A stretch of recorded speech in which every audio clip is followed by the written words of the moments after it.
Right, welcome to my podcast. This is a podcast where I talk with craftsmen in the construction and carpentry industry that inspire me and people in general that will inspire me. And I'm here today with Andy Ryalls. I first heard about Andy when I attended the Weald and Downland carpentry timber framing course, and I'd heard about him through a chap named Stephen Wheeler as maybe somewhat of an expert on Japanese carpentry tools. So that was the first time I heard his name. Hopefully we can learn a lot more about him. Since then, I asked Stephen to put me in touch with Andy, and here we are today after a few months of talking on WhatsApp. So thanks for being here, Andy. I really appreciate it. Yeah, no, it's good to be here. I think you're doing a really worthwhile thing. And I think it's really important for older craftsmen to come out and tell their story. And hopefully that's what we're going to do today. Definitely. And from the people that I've spoke to about you, Joe Thompson at Weald and Downland, they speak very highly of your work and from looking at your stuff online. So I'm really interested to learn about you and what you want to talk about. So let's start from the beginning. How did you grow up? Okay. Well, first of all, in so many ways, I think I've been blessed. I've had a solid background. My parents have been together all their life, so that gave me a very good grounding. My father, he is a carpenter joiner. My brother is a joiner, and it was kind of inevitable that I was going to go into the family business. And I remember going, when I first got married, I remember going to the registry office and the chap there saying, "Oh my God, this is amazing. You're a carpenter and it's been passed down from your father to his son." And at the time I didn't understand what he meant, like that's rare nowadays for that to happen, that the family tradition is passed down. So obviously I went to school and there was woodworking at school. There was cooking, woodwork, needlework, there were the crafts. So I went into the woodworking class and it was really, really good quality. We did wood turning, we made furniture, it was all by hand. That kind of gave me an initial kind of grounding, and then come summer holidays, I had 6 weeks with my father on site. At that particular time, he was running a carpentry joinery business. So he had like 25 carpenters working on various sites throughout Wiltshire. And that gave me an introduction to what was involved. And also, it was unusual because I would be passed around. So it was like, there's no carpentry for you to do today. Go with the plumber for a day, or go with the electrician for a day. Help the ground workers for a day. So I was lucky from that point of view, because I didn't realize how important that was until now, that it gives you a complete overview, grounding of, oh right, so if the bricklayers do this, then that makes my life easier. But if they do it like this, or they don't understand what I'm doing. So every trade back then kind of knew about the other trade. So they were very supportive to each other to make their lives easier. Mm-hmm. Whereas I think nowadays, I think it's just everybody for their self a little bit. So what happened then was, I did lots of site work. I finished, well, my apprenticeship actually was in total 7 years. Where did you do that? So I did that at I started in Salisbury College. I did 3 years City and Guilds, and then I stayed on for an extra year and I did advance. Okay, so that's 4 years. So why am I saying 7? Because when you finish the 4 years, you're not really able to go out on your own completely. You still need a little bit of guidance and support to have that confidence. So so then it took another 3 years for me to gain that. Okay, I really know this now. I really understand what I'm doing. And at that point, I then went out on my own. I worked for various builders, doing lots of renovation work. So I went from site work to doing a little bit of joinery to renovation work. So working on sort of mainly Victorian houses that were being renovated and repaired. I did a lot of scarfing of windows, doors. We don't tend to do that so much nowadays. It's a complete replacement. So what scarfing, could you explain what that is?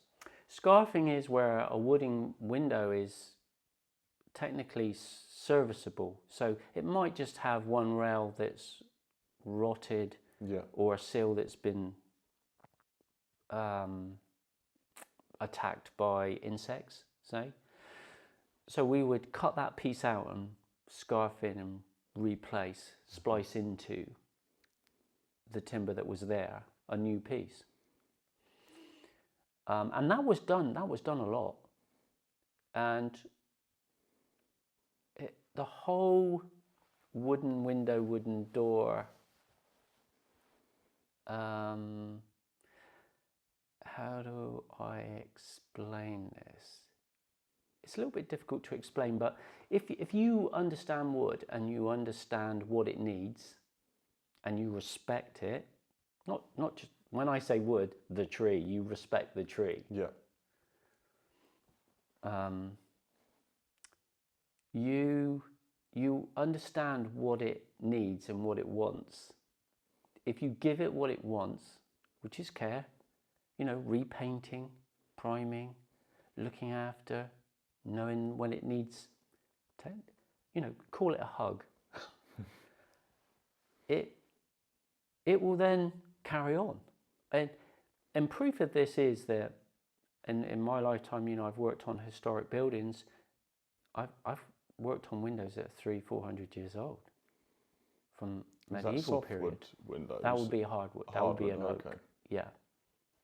Oak kind of, I would say once you go into, say 300 years, if it starts to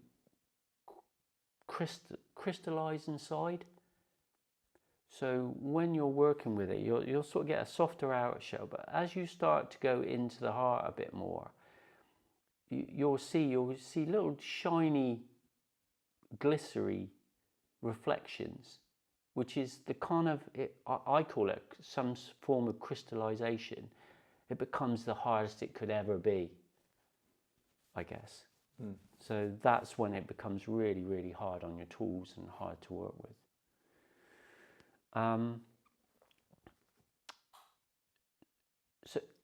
So once I'd worked on these repairing houses, restoring houses, I then went into new builds. So not cheap new builds, they were expensive properties, so it was high class work. And were they one of one, or was it like big plots where you'd build maybe 4? No, it would pretend to be one of, a detached house. Yeah. Sometimes with swimming pools, gyms. So bespoke stuff. Bespoke, everything was bespoke work, which is what I really enjoyed doing. There comes a point, site work is great for honing your say, door hanging skills or installing stairs, fitting window boards, roofing. You know, that's great for just repetitively doing those tasks to hone that skill. But there comes a point where that you sort of go, oh, do you know what? I just want something a bit different. I want to do something a bit different. So then you start, because woodwork in general is huge. You can never stop learning. I learn something new every single day. Absolutely every day. And if you're not too careful, it can be overwhelming. So you need to just sort of calm yourself and just let it kind of flow and take you on that path. But so from there, I then went to, I didn't want to go back into site work, and I was kind of being controlled more with working for people. So I really wanted to go out on my own and have more influence on the design, because if you have an influence on the design, you can influence it so it makes it interesting. So we can all put a straight beam into a building, but what can we do that's different? Maybe carve the date in it, maybe make it curved, maybe do some planing effects on it. And that's what I'm talking about. So you can, and when you become when you become kind of knowledgeable, well, it's wisdom really. As you start to gain wisdom, you can go, okay, well, I can take the money that I was going to put into this bit and put it onto this bit. So the time it takes me to do this, I'm going to rob the time from there and put the time into the carving. But overall, the job stays the same.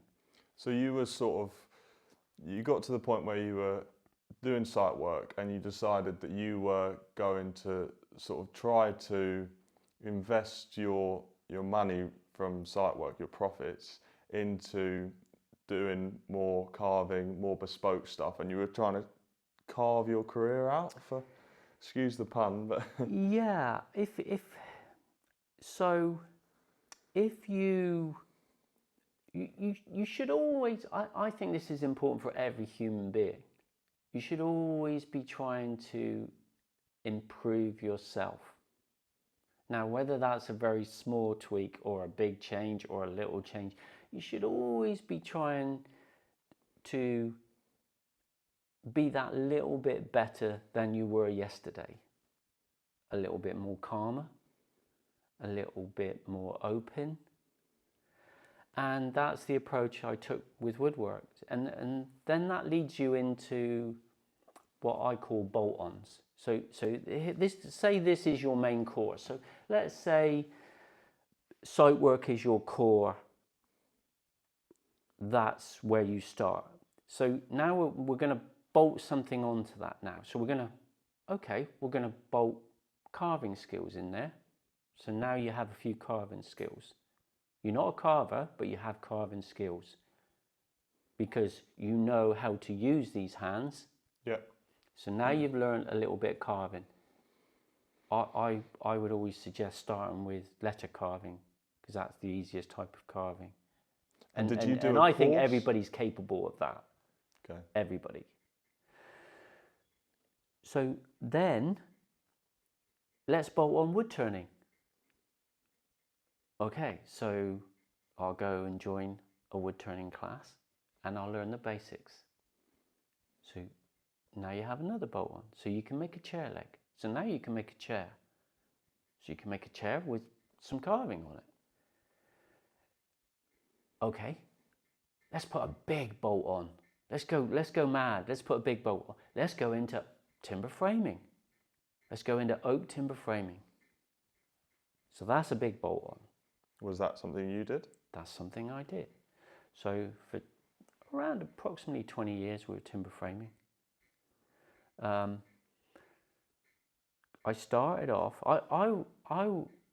myself and Phil Bonney, we were really lucky because we came across two carpenters, Paul Price and John Winterbottom. And John gained his scribing skills from when he was in France. So when he came back to the UK, he brought those skills with him. So technically the timber framing world actually owes John Winterbottom a huge, and Paul Price, a huge amount of respect, because they revived that skill of scribing. Could you tell us a bit more about the timber? So when you say revive the timber framing world, was there not necessarily that many timber framers in England, or were there more in France? The knowledge wasn't there. Okay, because and I knew the knowledge wasn't there from previously, starting to restore properties. People were doing terribly bad scarf repairs on historic buildings. They weren't understanding the systems, the numbering systems, the medieval numbering systems. So as you start to learn timber framing, certainly the scribing and the quality. I remember once we repaired a granary, a Staddlestone granary, and I remember going on site, and within the first week I could tell how many carpenters built the barn. From the apprentice that made the pegs, I could tell you where he made the pegs, because there were chisel marks in the beams where he was pointing the pegs, the oak pegs. And those chisel marks were similar to... They were leaving those marks, yeah, because tools leave marks. Those marks tell a story. Quality tell a story. They tell you a lot about the person that did that work. So within, like I say, 7 days, I could say there were 7 carpenters working here. There were 2 head carpenters. They did this part of the building. They did that beam scribe. Then there was, you could almost close your eyes and go back to that period of time, because to get involved in timber framing, you first have to understand the tools that were used originally.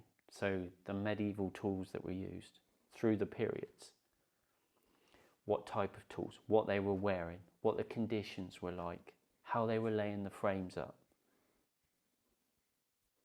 And that then you build this inner sense of, oh, yes, this timber, look, it has scratch marks on it because the guy who used the axe here had a chip in his axe and it left this mark.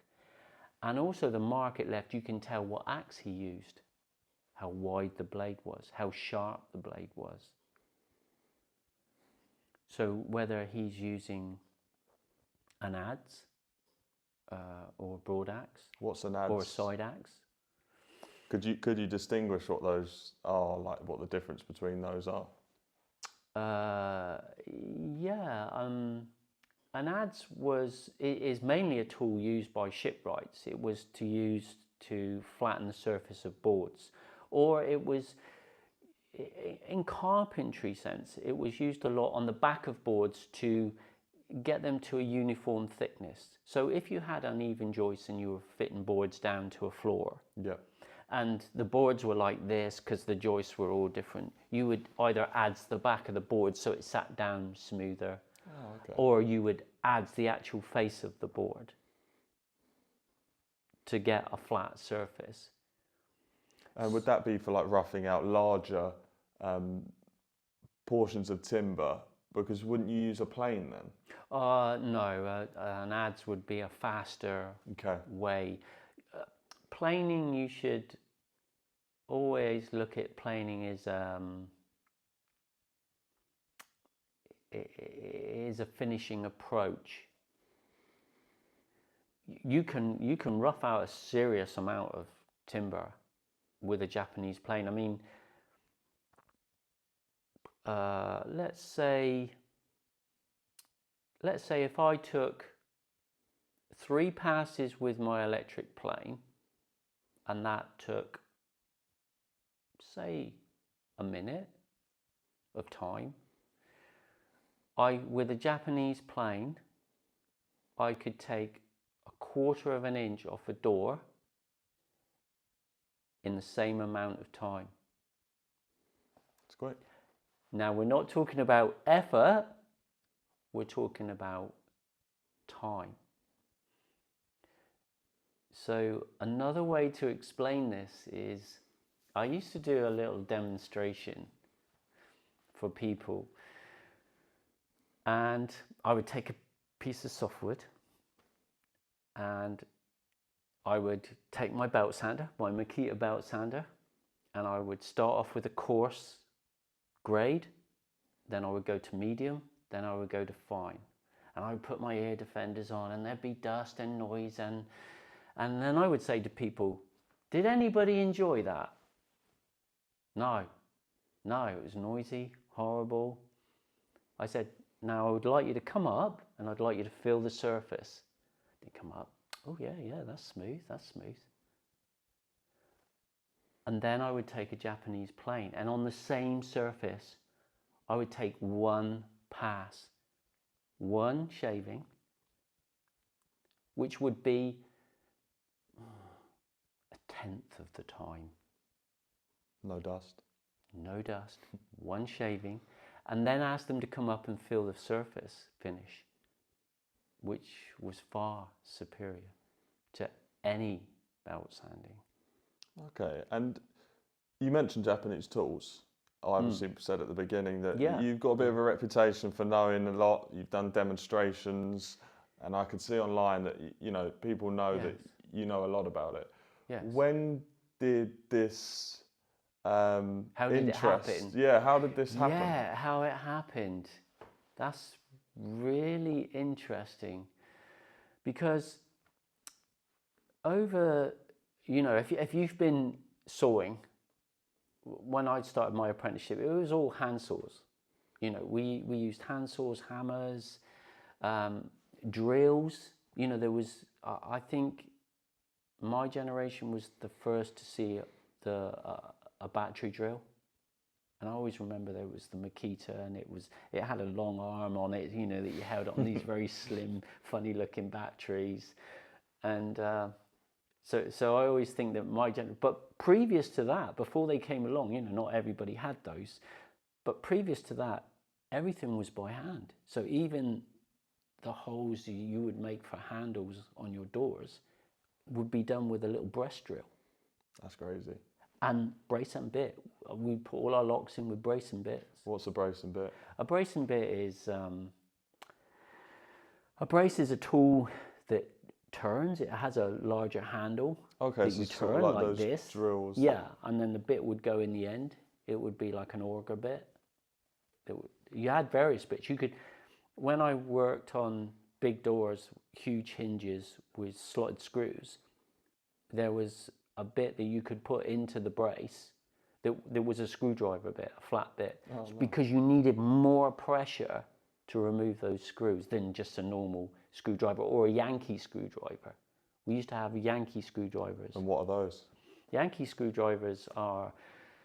God, it's really funny when you say something like that, because it's like, don't you know what a Yankee screwdriver is? Well, a lot of people. Yeah, they don't. They watching, wouldn't. I just take that for granted. I think I remember hearing. Do you pull something and it sort of spins it, or push something and it adds some torque? That's my very primitive understanding. A Yankee screwdriver has a little mechanism. You can lock it or unlock it, and it extends. But the way it extends is through a kind of a spiral system that's been machined into the shaft. Okay. So as you pull it back towards you, it turns the head of the bit. Yeah. So for speed, you would do this and it would turn the bit head really super quick, rather than. So they did all type, and then screwdrivers changed to ratchet systems. So Yankee were the screwdriver to have. And when did, so you started out your apprenticeship with hand tools, Yeah. but when did the Japanese? Yeah, so this is what I'm saying is, using all of these tools and sawing and hammering, it was inevitable you're going to get tennis elbow at some point. So as soon as you get tennis elbow, it's not a quick fix. You can have a steroid injection, as people know, but back then I would prefer not. It was just a niggly pain, really niggles you. So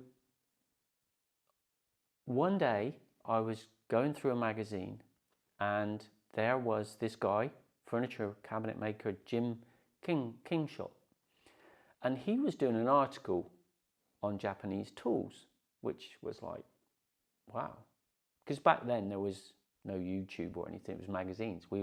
Everyone got their information from woodworking magazines.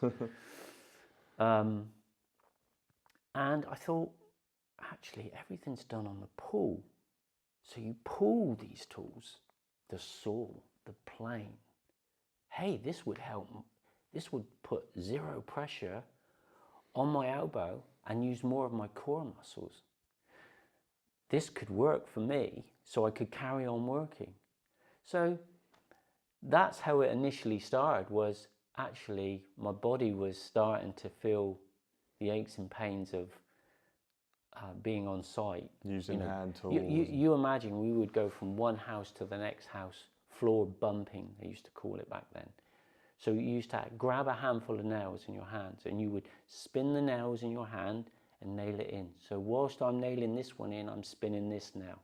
Load it. So would you put the nails in and just sort of self-load them? Yeah, they would be lost heads. Okay. In your hand. So you would turn the nail in your hand as you're nailing this one down. So then the next one, then the next one. And that's day in, day out. Before tone groove chipboard came along. So you imagine how much this arm's done. Yeah, it's a lot of work. It's a lot of work. So your beginning in Japanese tools was more out of necessity because you were injured. Okay. And also this article, why would an English craftsman, and Jim Kingshot was one of the best. He was a cabinet maker technically. Okay. He did a lot of bank work, very high class work, furniture, and why would he go to Japanese tools? Why isn't he staying with the traditional tools? Why is he not being loyal to these tools? To the Brits. To the Brits. So then when you start looking into it, you then start to understand. So, and Jim would always say that a true craftsman will only use the best tools and look for the best tools. Now, whether they're French, German, Italian, Japanese, Chinese, that's the tool. If that's the best chisel in the world, that's the one I want. That's a craftsman. That's what a craftsman aspires to.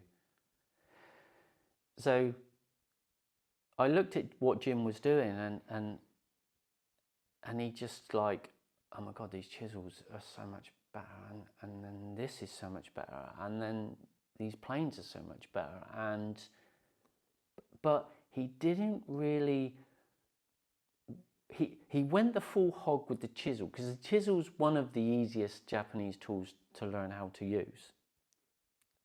So most Western people start with the chisel because it's the easiest. So he embraced the chisel. So he had every chisel, Japanese chisel you could ask for. And how does a Japanese chisel differ from another chisel?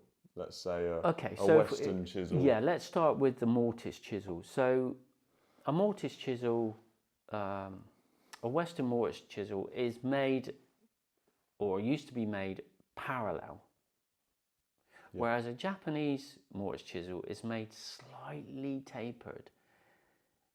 So it gets smaller at the end, or no, it gets bigger at the end. So it's all flared. Yeah. So when you're chiseling, it doesn't get jammed or stuck in the mortise. It has that clearance. Also, the steel quality, because behind every tool is a good edge, and behind every good edge is a good steel. That's what you want. You want something that you can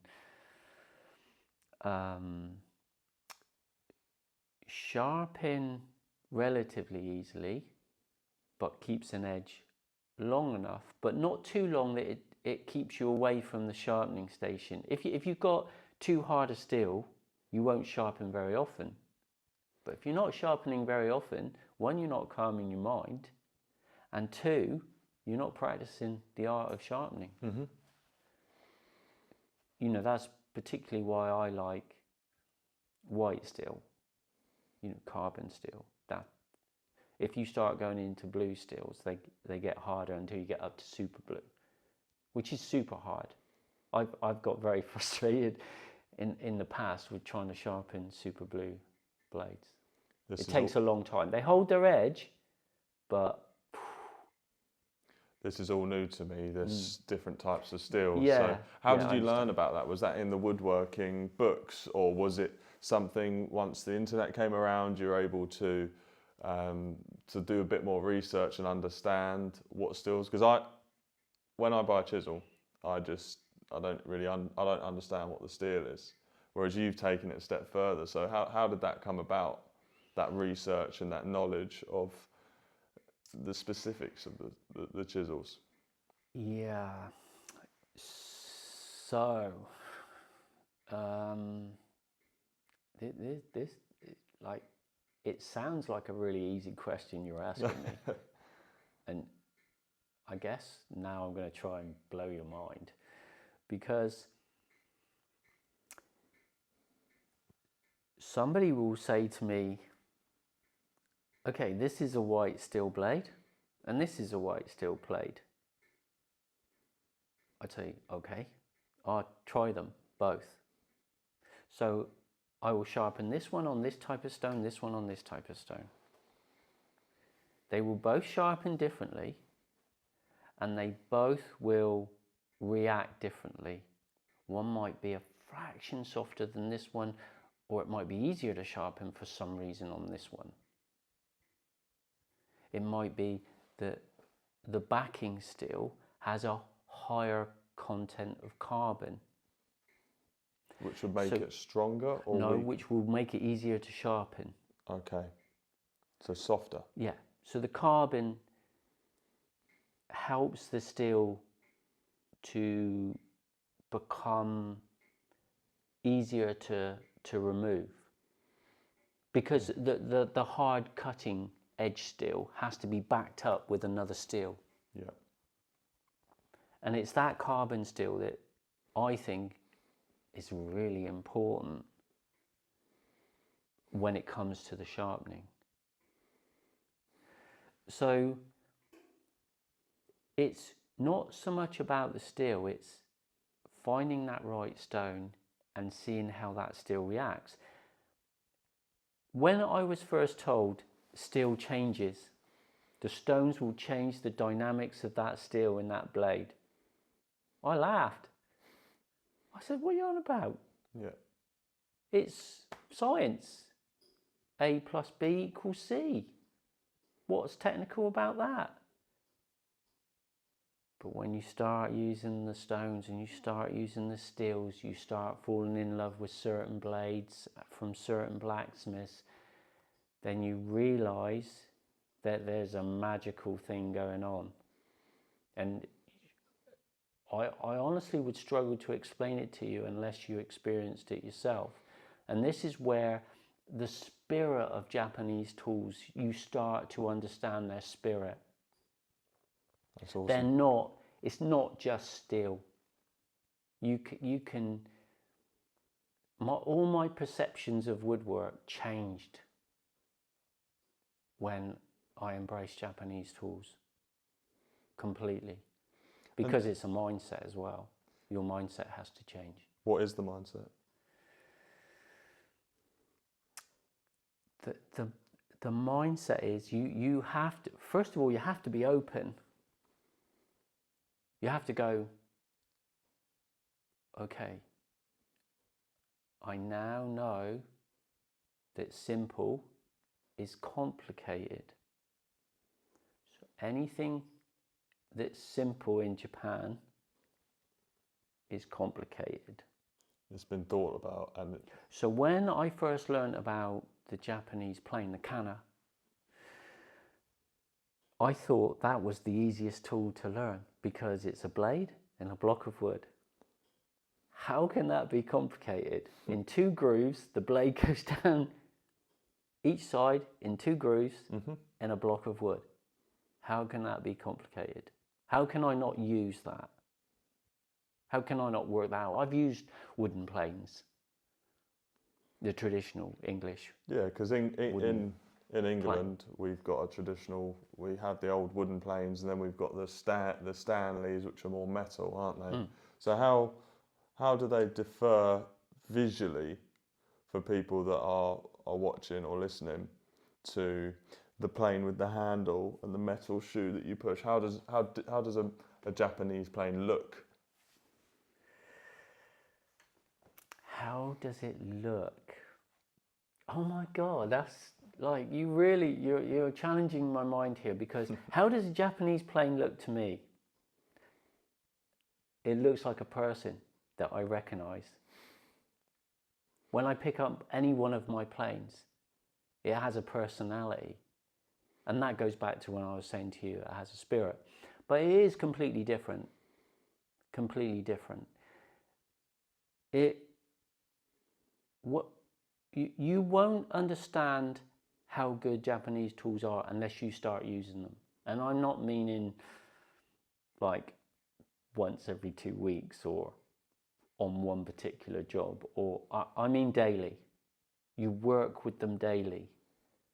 And it's hard to start with, really, really hard. You want to go back to your Western tools because that's what you know. And actually they're easy. They're easy to use.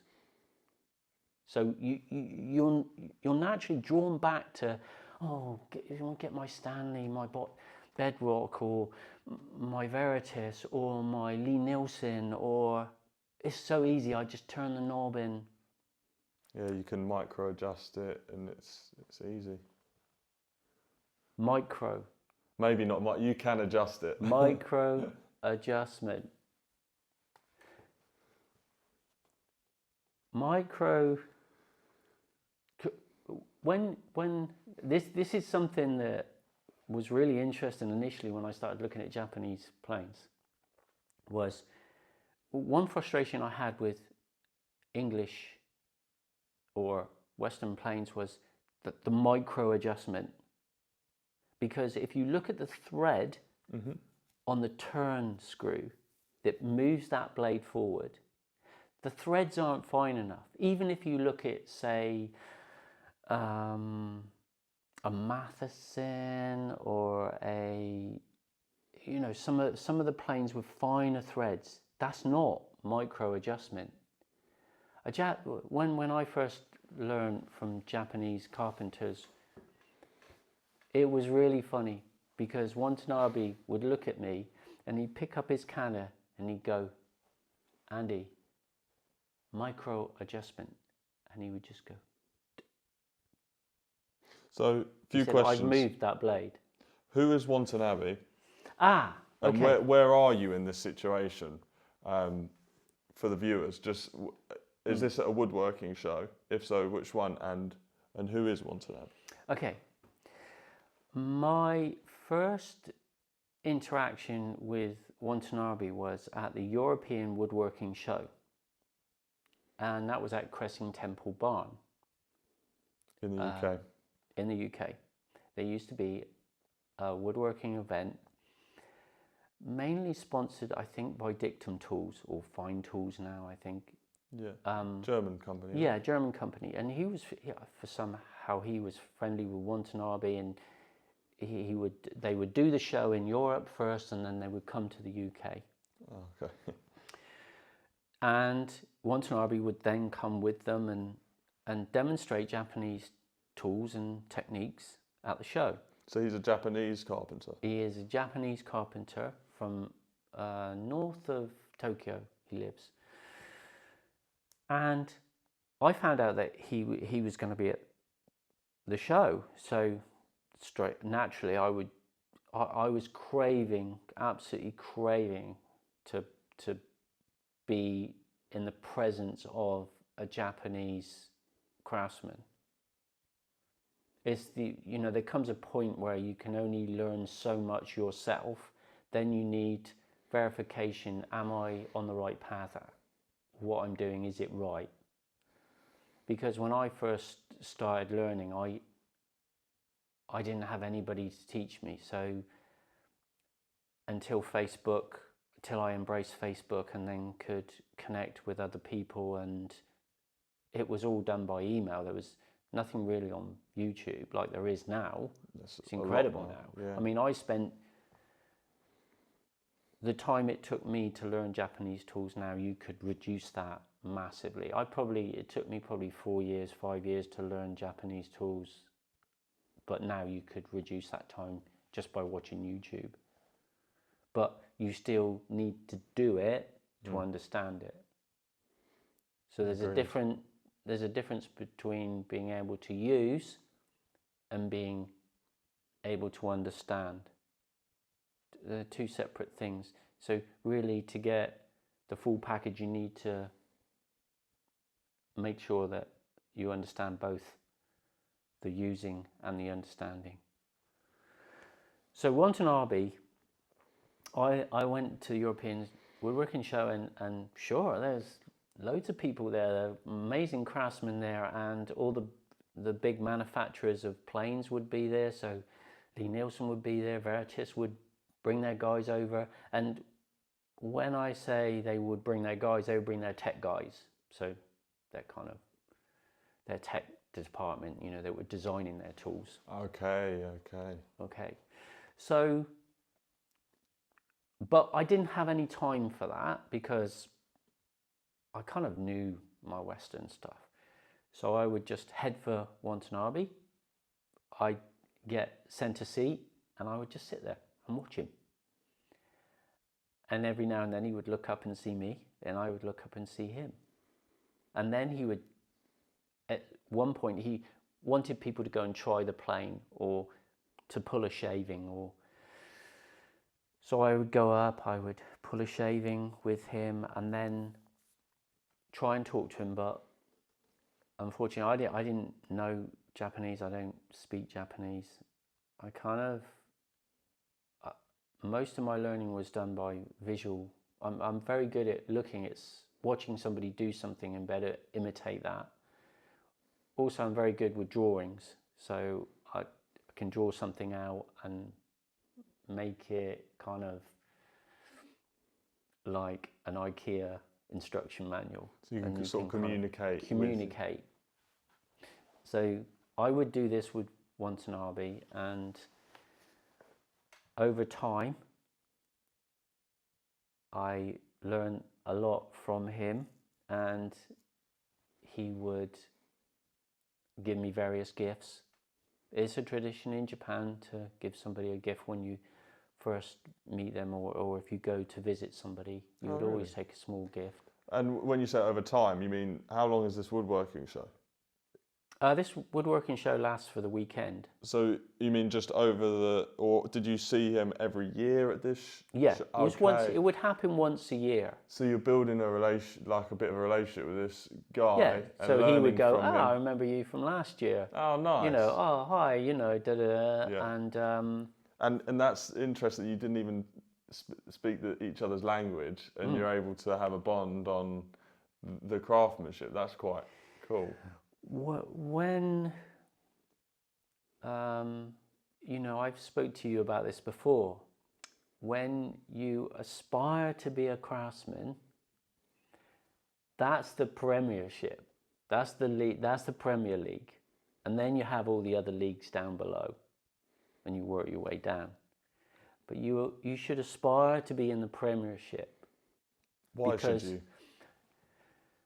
The Premiership keeps the whole structure together. Without craftsmen, the whole structure of woodwork, of quality, of respect, of honor, it all tumbles down, and you don't have a solid structure. But there's nothing to aspire to. Do you think that if there wasn't an FA Cup, why would you? that's a good analogy. Where are you aspiring to? Where's the goal? Where's the horizon? Where's the? If you don't have a Premiership league that are playing at that level, there's no. It's just kicking the ball around the playground, isn't it, for fun? Yeah, like you did at school. That makes a lot of sense, and it's a good analogy. Does that kind of explain it? I guess it does. It does. Yeah, and good. Do you think that lack of competition is something that contributed to carpenters in the UK losing the craft? Because you said earlier that we had to relearn that from the French, who haven't lost it. Do you think that we didn't? There wasn't people aspiring to be the best, or? I think definitely in the UK, since we lost the City of Guilds apprenticeships, I think when that finished, and we went over to CITB and various other systems, what happens is, if the government dictate to the craft what they want, you are just by that alone, you are going to suppress this craft, because our Prime Minister knows nothing about woodwork. Absolutely nothing. Yet he's dictating to me how I should teach my apprentice. So this is how it works now, or when I was teaching. They would come to me, so they would send their managers to me, and they would say, this young lad needs to be able to, when I come next time, he needs to be able to hang a door and put skirting board on. That apprentice can't even sharpen his plane yet. How can he hang a door? But no, I need you to sign him off. If you sign him off, your company will receive X amount of money. So I'm forced to sign that piece of paper to say, yes, he can hang a door, even though I know he can't even sharpen his plane. Can't even cut in a straight line. Yeah, so you think the industry's bored? That is controlled by the government. They are forcing my hand. They are suppressing, they are almost demising my skill. And that's what's happened, I believe, in the UK. So, it's the control by the government and not by the craft. The craft needs to control the craft. If the guy can't hang a door, you hit the cross and you say, no, he can't hang the door, he's not at that level. And that's what they do in Japan. If you're not good enough, you go to the back and you retrain, and you keep training until you can do. Then you get your badge. So there's more rigorous standards in Japan as to who is qualified. I.e., if you can't do X, you're not going to pass. How can, because in Japan we've got temples and the culture that people want to do that. How in the UK could we incentivize, how can we make that financially viable? Because if you've got a site carpenter that's, say, bashing out 10 okay doors in a day, and they make more money than the guy that does one door but does it perfectly, how can the economics of that work?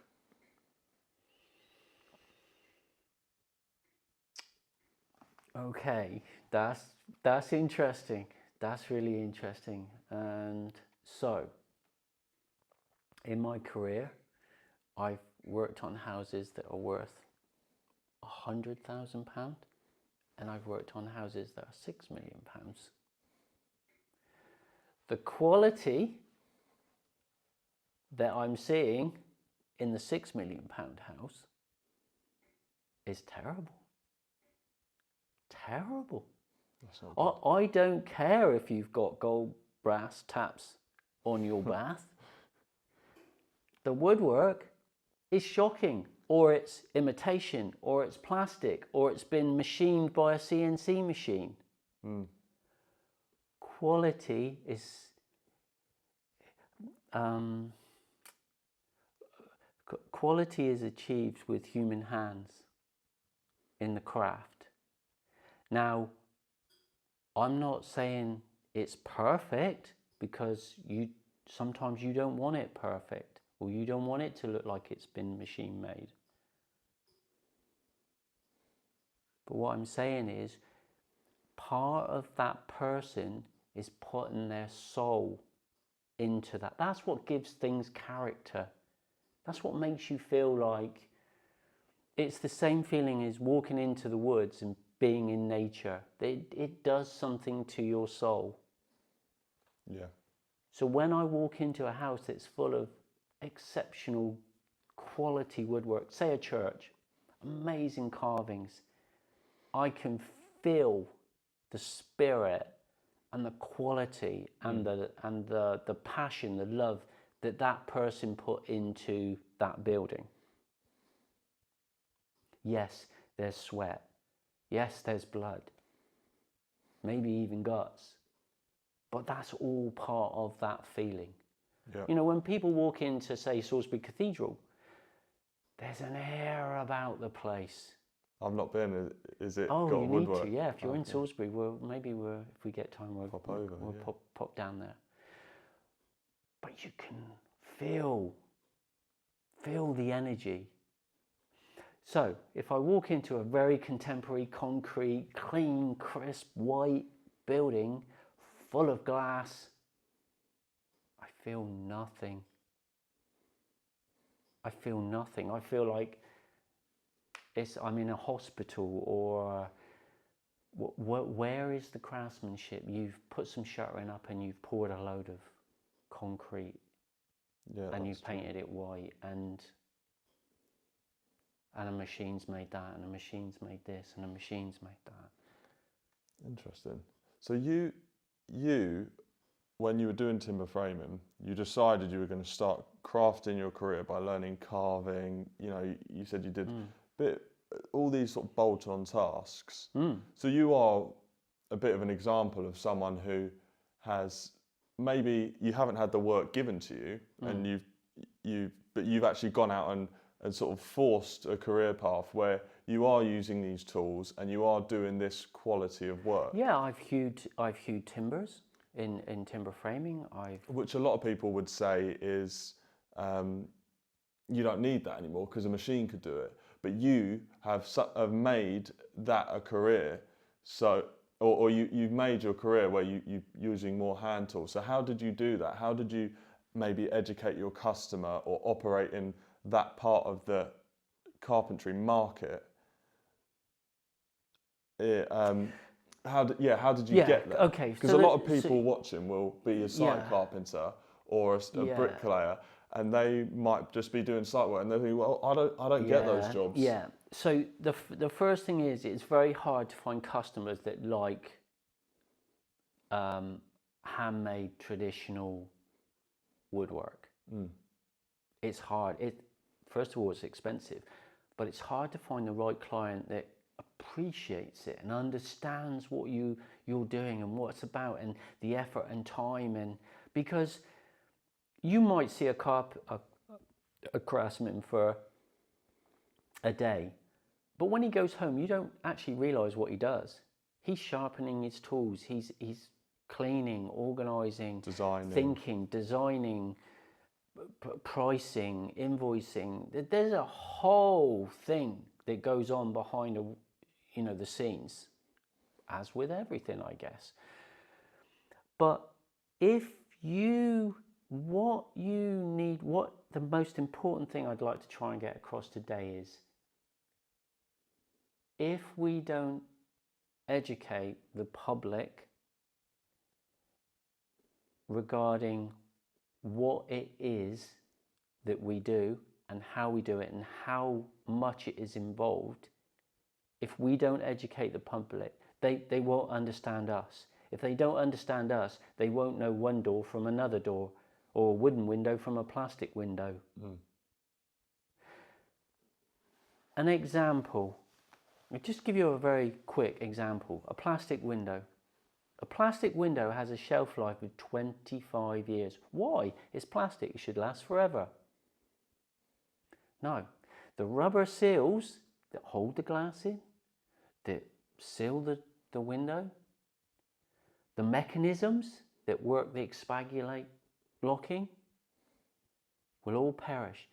After 25 years, there's no companies, very hard, there probably might be some, but the bigger companies will not hold the stock for that rubber anymore. So when that rubber fails, there's no replacement. It's cheaper to replace the whole window. So after 25 years, replace the window. So that window then goes in the skip. In the landfill. A wooden window, whether it's hardwood or softwood, because our paints have advanced, as long as you look after that window, will last your lifetime, your children's lifetime, and even their children's lifetime. And that to me is so eco-friendly, providing you look after the trees, which I feel we're not really doing. Yeah. And I can give examples of that as well. So here we have a window, boom, in the skip. And you'll see online skips and skips and skips and skips where they go into residential areas, and they just whip out all the windows and then they throw them all in a skip, and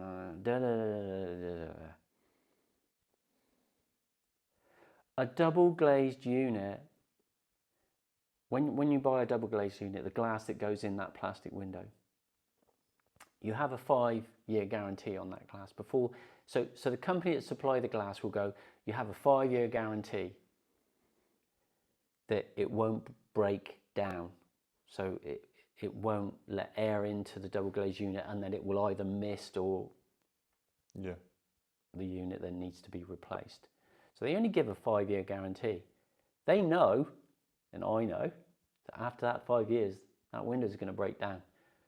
So even before you get to that 25-year period, where they're not making the rubbers anymore, or the seals, or the mechanisms, or the handles, before you even get to that stage, you're going to replace all the glass in that window, because that double glazed unit's broken down. Yes, it's sort of a sad way of doing things. We need to go back to embracing our trees and the way we manage them, and making windows and wooden doors. There's people doing it. Absolutely. But this conversation started with, we need to educate. Yeah. This is what we need to do. We need to give up 2 or 3 weekends and go into a field and organise an event and show people and let people have a go with our tools and show them what is involved in what they can have. A lot of people are surprised. They come to me and they say, oh, it's too expensive to have a handmade wardrobe, or it's too expensive to have you make that. Yet they go to IKEA and they buy a wardrobe or something that's, say, £600, £700, £800, £1,000. They don't actually realise I can do something for that. I can actually make something for that. And what you'll find is most craftsmen, if they really love their career and they really love what they do, they just lower that price a little bit just to do that type of work. Yeah.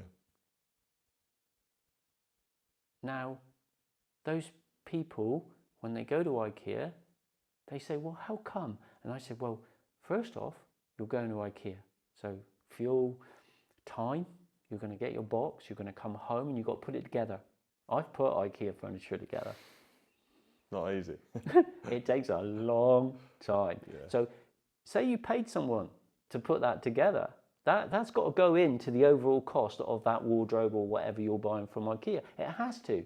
So your time, your energy, and put it together and place it in position.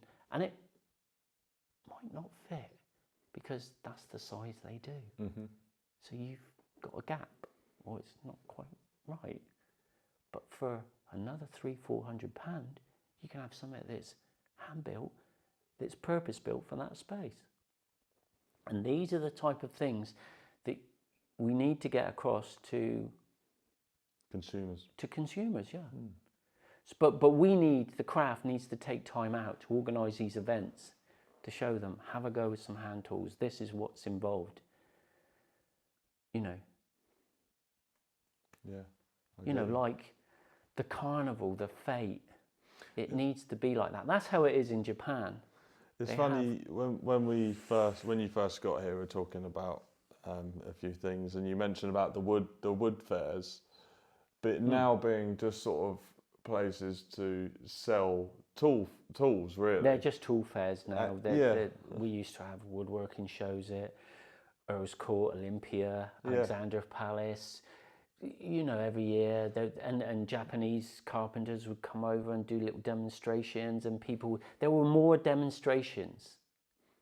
That's all gone. Now it's all about selling tools. And I'd never thought about that until you mentioned that, like, oh, hang on, I'm going to this wood fair.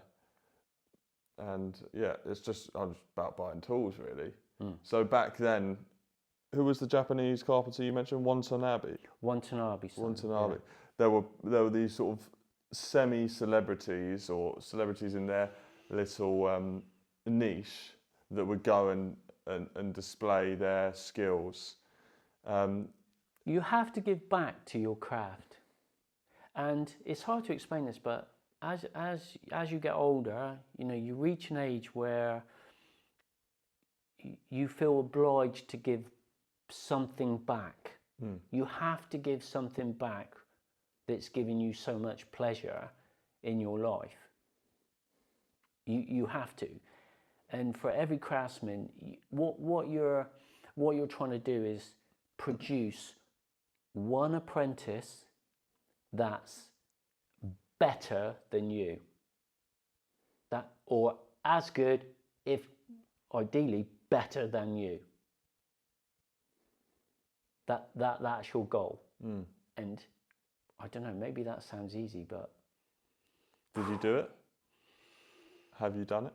Yeah, I believe that's happy. I'm happy, my craftsman's soul is happy that I've done that.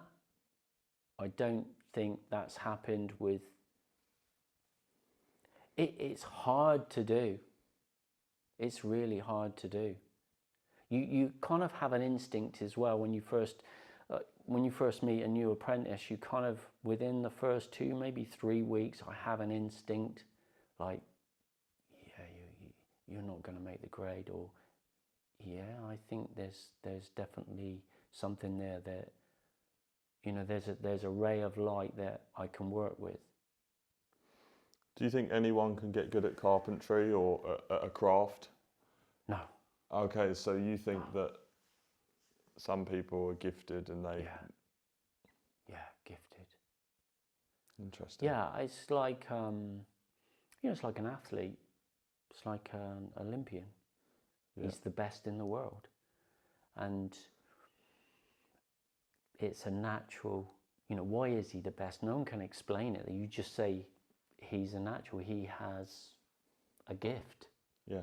And there's definitely craftsmen that have gifts. Definitely. I've seen it with my own eyes. I've seen phenomenal stuff.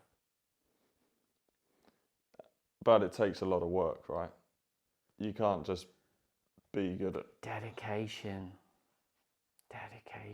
I think it's so, I've said to you before, and this is something that I'd like to get across to people, is it's so hard to be a craftsman's wife or partner, because they're so dedicated to their craft. It's so passionate that if you're somebody that can see that passion, you want that passion. You want them to show you that passion. Yeah. They can, but it's in a different dimension. You have to be focused, committed, and it's hard to be with somebody that has that dedication.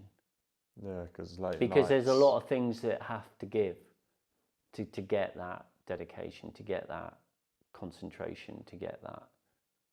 You have to blank things out to concentrate. It's an interesting thought. Mm.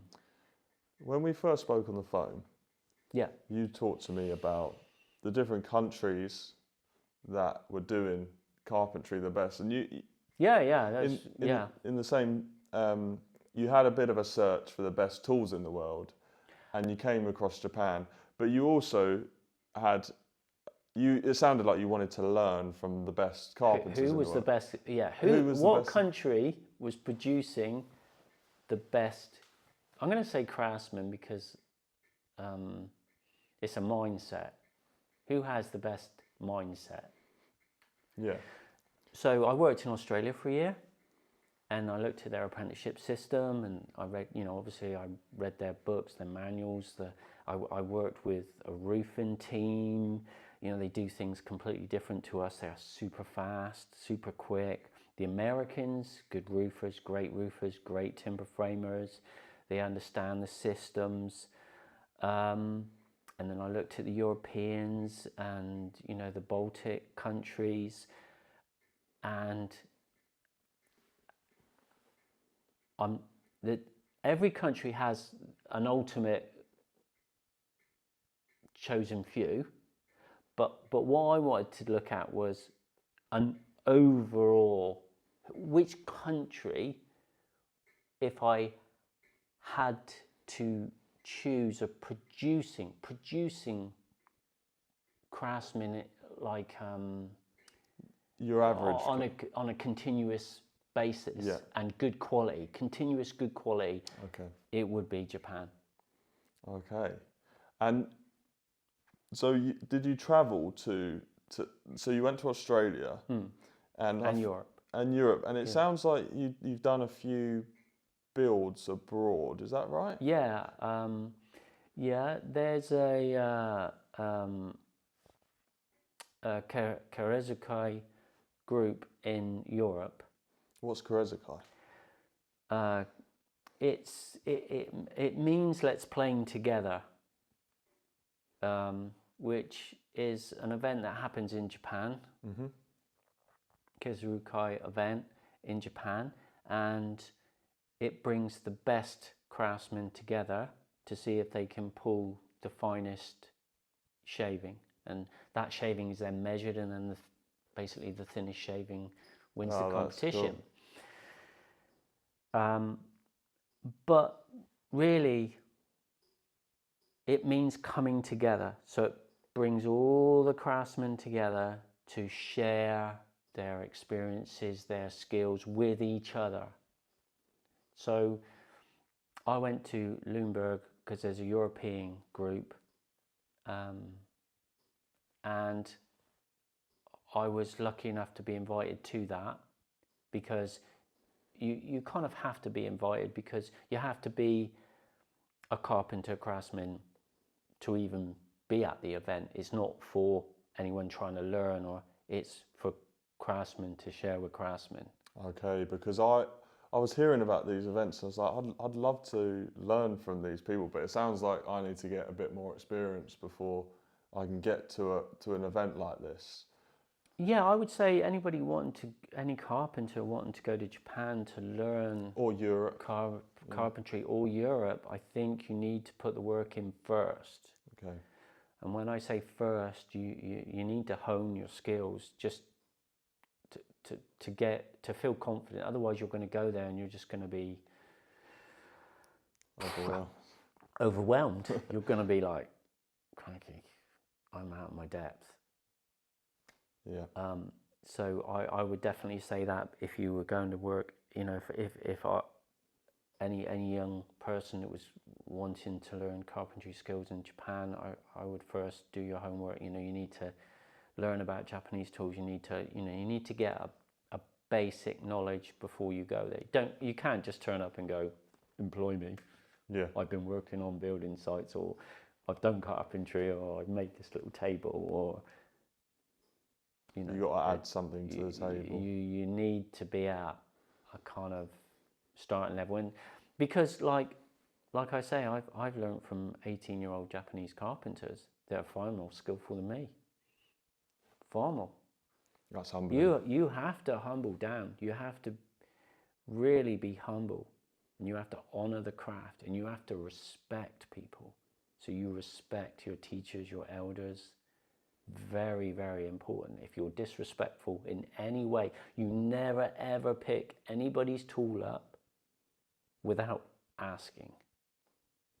I feel like a few carpenters in the UK could learn from that. There's a set of golden rules that I produced when I was teaching people, and that's quite high on the list, is you never ever pick somebody's tools up without asking. And in Japan, it's so disgraceful if you don't ask, or you just pick it up. What's this then? How does that work? Good to know. Because like I said, there's a spirit. It's not just a tool. Because with the travel thing, I think a lot of people I know that are young and they want to learn, they would be happy to volunteer and do like timber framing abroad, but there doesn't seem to be like that knowledge transfer where, oh, come on, we're all going to help build the building together and just get involved, learn skills. That I feel like that's almost the industry could benefit from that. Absolutely, 100%. Like I said, in Japan, they have lots of events on all over the country, weekends, educating the public on their skills and what it takes, and teaching them about wood, trees, not just about the product. They're not trying to sell a product. They're trying to educate people about their craft. And I think that is so, so, so important. And we have none of that here in the UK. Nothing. Yeah, it's tough. Nothing. It's really for us as craftspeople to rally together and to put on these events and share skills with each other, but more importantly, to share those skills with the public, to show them what it is to be a craftsman, to be in the Premiership. This is the Premiership. You're not going to do anything by showing them how to stand trusses up. No. Or how to fit a window board. What you want to show them is what it takes for these to produce something that's handmade. What it takes. And you know, I follow various people on YouTube over the years, and I've seen them grow, and I've seen the industry change massively in my lifetime. And it's not, this is something else that's important to understand if you want to come into the woodworking craft or become a carpenter, a joiner. It's not enough just to do the work. You need to be able to draw. So you need to know how to use CAD. You need to be able to use a computer. You need to know, you have to have a front, so you need a proper website, and you need to engage with all that and do what you're doing. You know, if you can, put your knowledge onto YouTube. But I just want to say, like, if you put something on YouTube, don't give all your Maltesers away. Keep a few for yourself. So put 3/4 of the packet on there, but that other packet, just share that with other craftsmen. So you keep something a little. People are always interested if there's a secret. If there's, oh, what's that secret? Oh, I want to know, what's that over there? Who's that? Oh God, yeah. It's a bit like, you know, people love celebrities. They, oh my God, I've just seen something here, and it just keeps them wanting more. And I think that's important. I think sometimes on YouTube, certainly the craft is not doing too much, because before YouTube, before media came along, the craft survived on secrets. We didn't give away our secrets. We didn't give away our knowledge, our skills. It was all in-house. But when YouTube come along,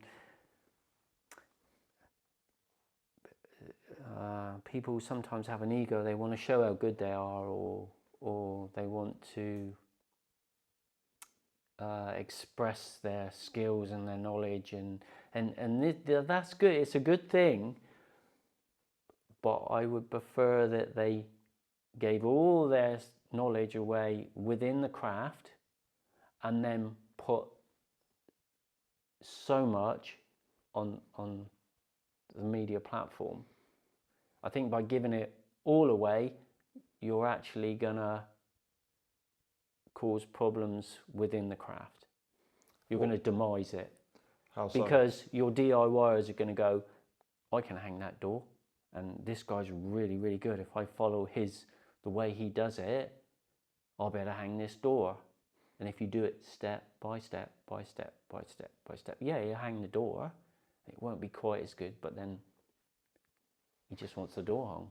I think you might be underselling how hard the craft is, though, because I've watched so many YouTube videos, and no matter how many I watch, it takes putting the hours in for me to get better. And you know, I think although there's probably all of the woodworking online, but to really be skilled at it, you really need to do it.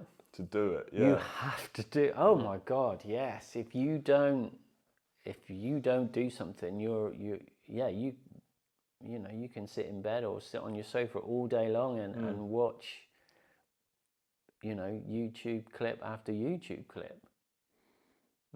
And you will not be able to do woodwork. You have to engage. And it's that engagement that, so how do I engage? How do I engage? This is how you do it. If you want to be in the Premiership, you look for the best craftsmen in the world. So they could be anywhere. And you go and seek them. And you ask them if they will teach you. Even if it's for a day. Even if you've got to pay for it. I remember going to see Chris Hall. Who's Chris Hall? Chris Hall was unfortunately passed away with cancer. He was phenomenal. He probably, out of all the carpenters, craftsmen, furniture makers that I've met, he was in the elite class. Was he a cabinet maker? And he was whatever he wanted to be. Okay. I like that. The way his mind, he had an engineering mind. He was trained by Japanese carpenters. He understood things. He had a great knowledge, a spirit, great design, able to design, build, draw, everything. He was the full package. So this is interesting, because I made a mistake, and that mistake was not going to see Jim Kingshot when he was alive. Right? So Jim Kingshot was the furniture, he was a cabinet maker. Yes, I remember you mentioned him. And he wrote a lot for Furniture Cabinet magazine, he wrote for Woodworking magazine, he was, I wouldn't say he was as good as Chris Hall, but certainly close. And the thing was, if you want to be good at something, you need to run with the best. But you've got to, they might live there or live over there or wherever they live, you've got to go and find them. And you've got to go and watch them, be with them, hang out with them. Because top craftsmen normally have a really nice personality. You have to. I haven't met a craftsman that's been a horrible person. They just don't. I think one of the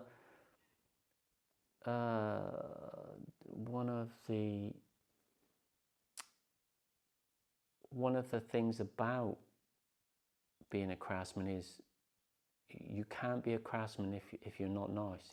Is that part of the criteria? It's almost like being you almost have to be an empath.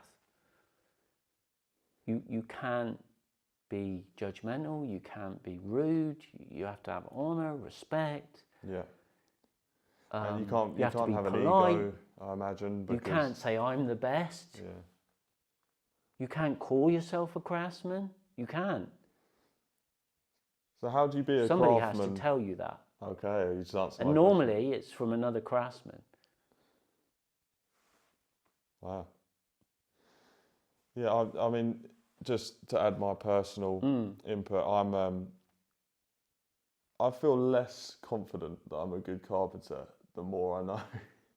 So my first year, I thought, I'm actually all right at this. All right at that. And like every year that goes on, I'm like, I'm actually nowhere near where others are. That's a good feeling, believe it or not.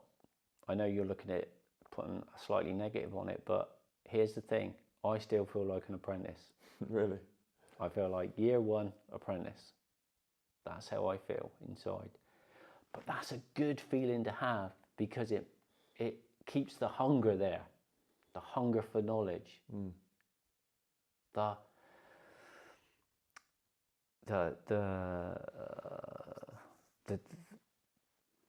drive. That's wild. It's addictive, and very addictive. I love cycling as well, and that's addictive. But carpentry, joinery, and working with your hands is very, very addictive. Agreed. You just want to do it more and more and more and more. It can consume you, And that's why I'm saying sometimes it can be hard to hold a relationship down because of the way it consumes you, the way it wraps itself around you. But it's a journey. It's a journey. It's a life's journey. It's who you are. And, you know, people say to me, you know, every day I get up to go to work, it's not a chore. I don't go, oh God, I've got to go to the office today. I don't look at it like that. I wake up and go, okay, right, what are we doing today? You know, this is who I am. This is what I do. And I like what I do. And I think that's really, really important. I think when you work with your hands, it does give you this feeling of worth. I meet so many people that work with computers, on machines, and they just can't wait to get to the weekend, or and people start to realize, they need to realize it's not about money, it's about worth. You know, we are suffering, I think, massively with mental health issues because people are losing their worth, their direction, their connection with nature, with planet Earth. I think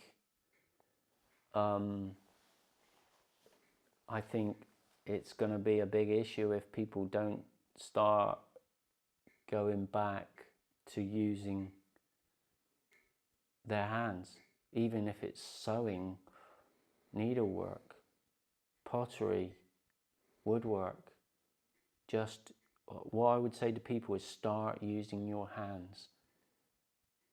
Get connecting back to yourself is really, really important. I know we all need money. I understand that. I understand we all need a roof over our heads. But what I'm trying to say as well is think outside that box. Get outside that box. Don't be driven by what everybody else is doing. You know, follow your inner self. If there's a connection, if there's a spark between you and woodwork, then go and investigate that spark. Don't just go, well, I'm going to keep on doing what I'm doing. On that, you said that if someone's a craftsman, some people are born with that innate ability to do that. Yes. Others don't have it.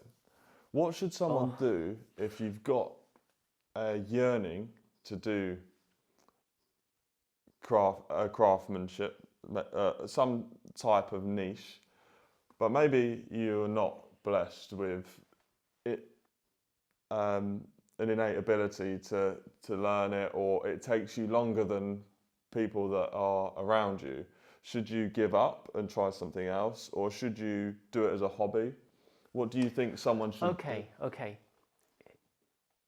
Here's the thing.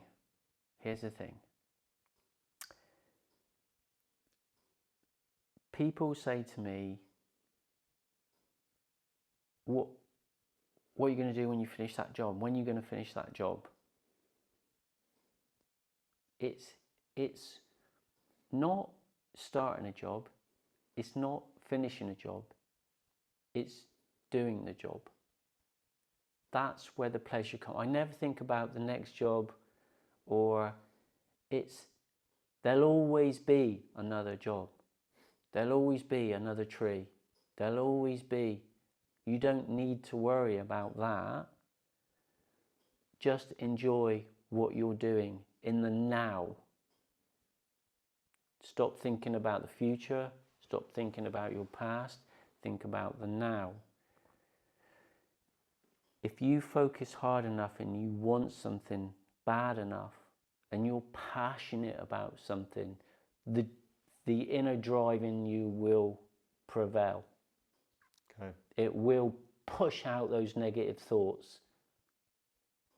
So if you say to me, oh, I can't cut a straight line, I've been trying to cut a straight line for a year. Okay, well, cut a piece of wood, let me see. Oh yeah, okay, I know what you're doing. You're using the wrong saw and you're doing it. Try it this way. Oh yeah, God, I've been doing that for 20 years. I've had carpenters come up to me in their 70s and go, I'm a carpenter, I've been doing it for 70 years.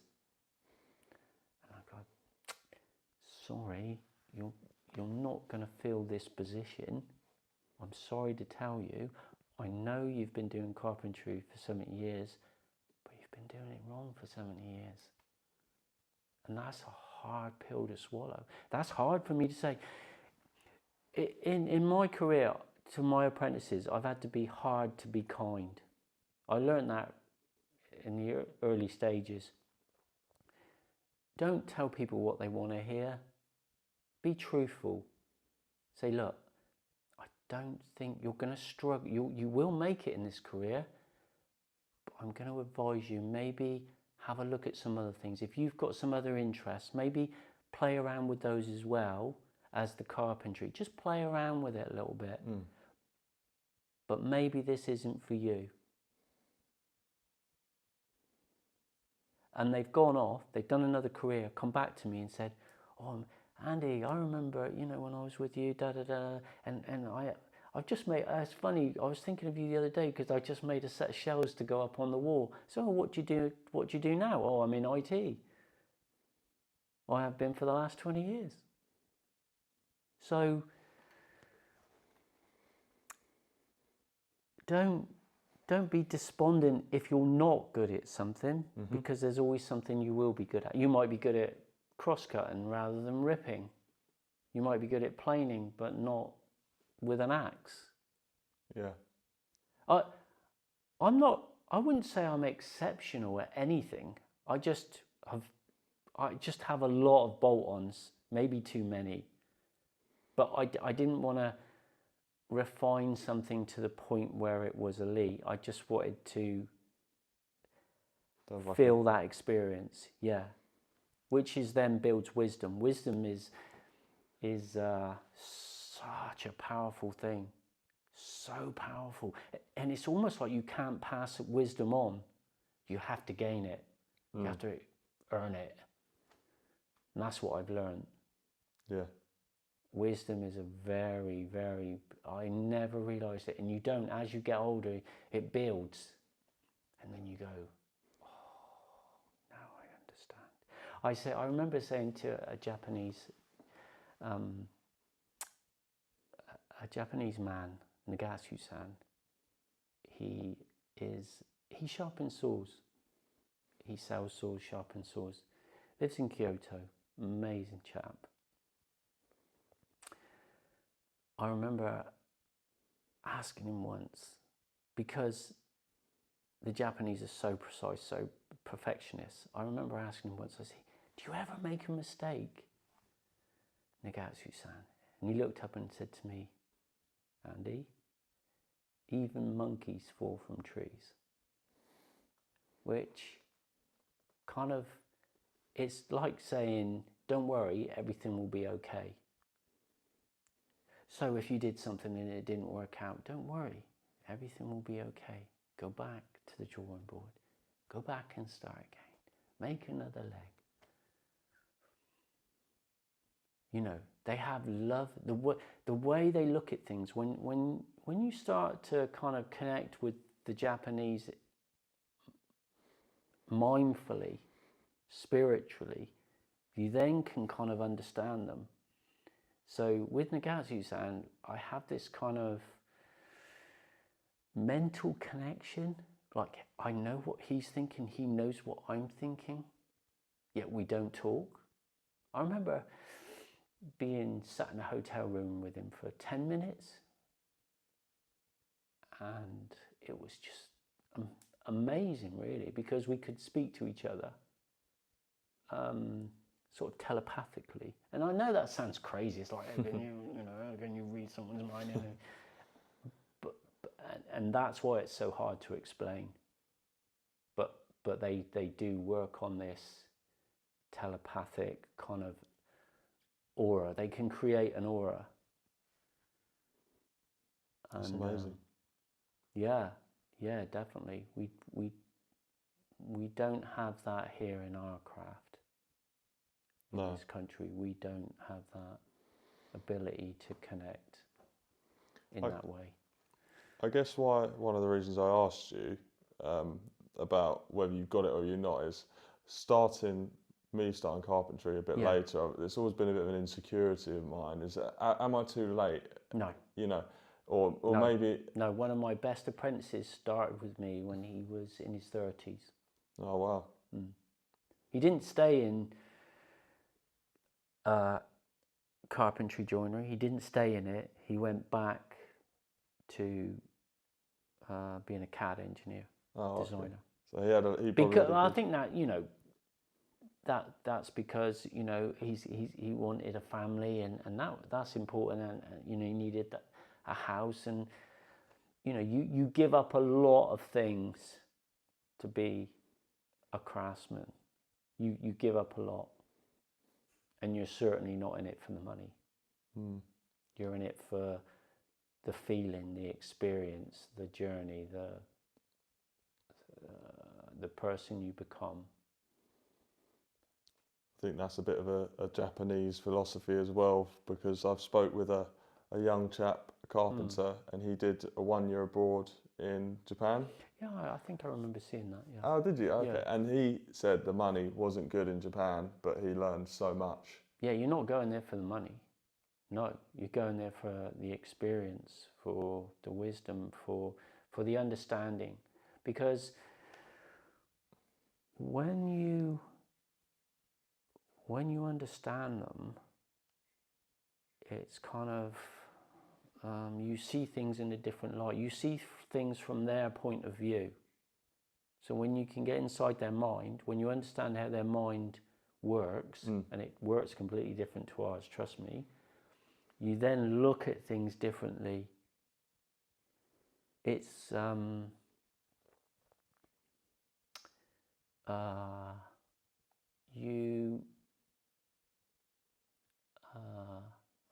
God, it's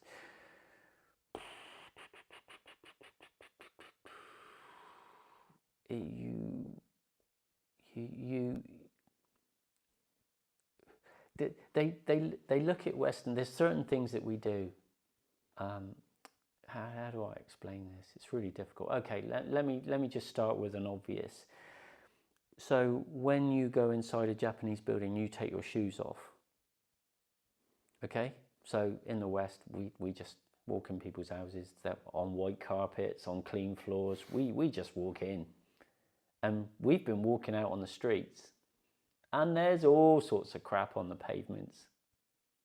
There's all the night befores. There's animal feces. There's everything out there, and we're walking in that.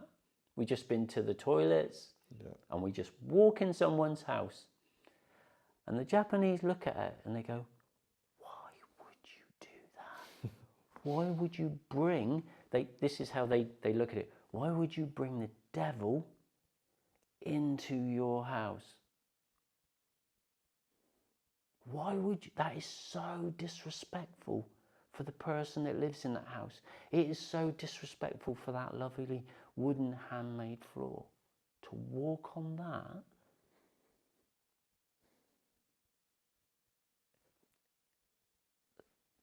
it's beyond them. Whereas to us, it's like, what?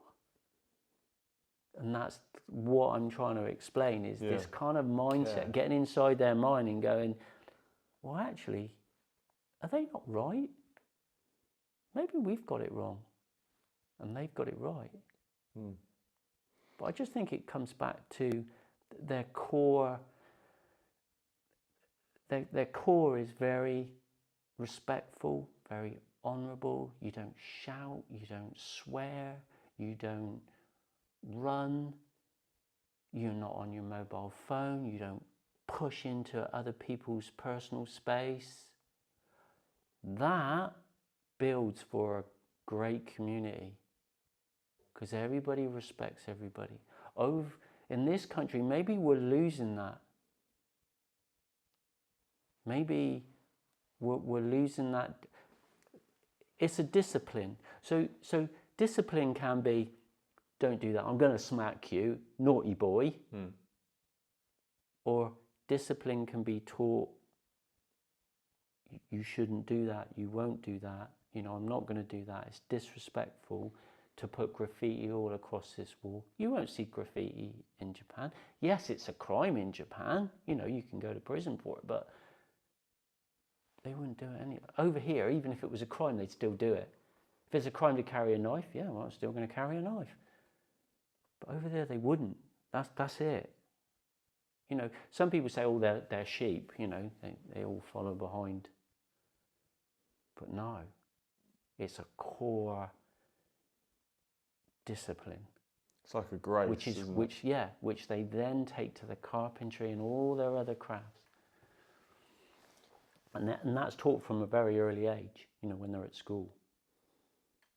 They wash their own plates and put their own things away. Oh, really? Yeah. Yeah, it's really interesting. I think you must have some level of humility to look at these others when you were reading the woodwork magazines and deciding that they might be better and exploring that, or which country's better. How do you have that level of humility, or how have you maintained that throughout your career? Maintain it. I think because every person brings something to the table. So even somebody that's you consider not to be skillful or beginning will bring something to the table, whether it's teaching you to laugh more, have more fun, do some rough carpentry. Sometimes it feels good to just do something quick and done. A couple of nails. Yeah, that was great. That was easy. Yeah, good. I feel good now. There's an energy within that. So every person that you meet, you should take something away from them with you. Make sure it's a positive. So if you look at it like that, you will start to crave positivity. And I think what's really the times in my career where I've been at a real low with it is when I've met somebody that I kind of was hoping would be the person they were, and I met them and then they were an awful person. And it was like, oh, bit disappointing. That's disappointing. That's almost taking all the good things that you've done and tarnish them with a big thick black varnish. So you keep sort of expectations not as high, maybe. Yeah. We're all human. Yeah. All of us, but like I said, just try and learn something new every day, or whether it's about woodwork or anything really, but try and lean, if you can, more to nature. Take those walks in the woods. Yeah. Give that tree a hug. Take some of that energy. Swim in the sea. Walk in the hills, the mountains. Connect back. I think we're losing the connection. Yeah. Yeah, I agree. And we're all starting to jump onto the hamster wheel. And that's a wheel that just won't enhance the quality of life. And that's where the drive comes from. If you're enjoying what you're doing, if you wake up every morning, you go, yeah, great, what are we doing today? Oh yeah, I want to do that today, but I want to do this and that and that. Yeah, I realised that I really liked carpentry as a job was when I started realising I wasn't eating when I was doing jobs. I was like, oh, I've forgotten to eat. And that was like, oh, there must be something here if I'm like getting lost in something. If you're, engaging. I want to go back to the Japanese tools. Yeah. So we've got a Japanese saw, Yep. which you mentioned is a saw that cuts on the pull. Yes. We've got a Japanese plane, which is different in that it works on the pull. Yeah, it still works on the pull. And then we've got the chisels. Yeah. Where should someone start if they want to start with each of those tools? Is there a typical tool you'd recommend? Yeah, the easiest one I would recommend would be the chisel. I started with the plane, the Kana, and that took me. Kana. Yeah. How's that spelled? Kanna. Okay. And is that like, because we obviously in the UK we've got our number one, standing number one plane, number two. Is that the name for the plane itself, or do you have like a specific type of plane that someone could start their Japanese tool journey with? Yeah, I mean, the Japanese have numerous. Kana means plane. Oh, okay. It's a tool for planing timber. Yeah. Okay, so they have lots of different kanas for doing various, rebates, grooves, moldings. So there's lots of kanas. I think at one time, your normal carpenter would have at least 100 kanas. So that's the norm. That was the norm in Japan. Wow. So where the starting point is really, really important. The starting point is sharpening, really.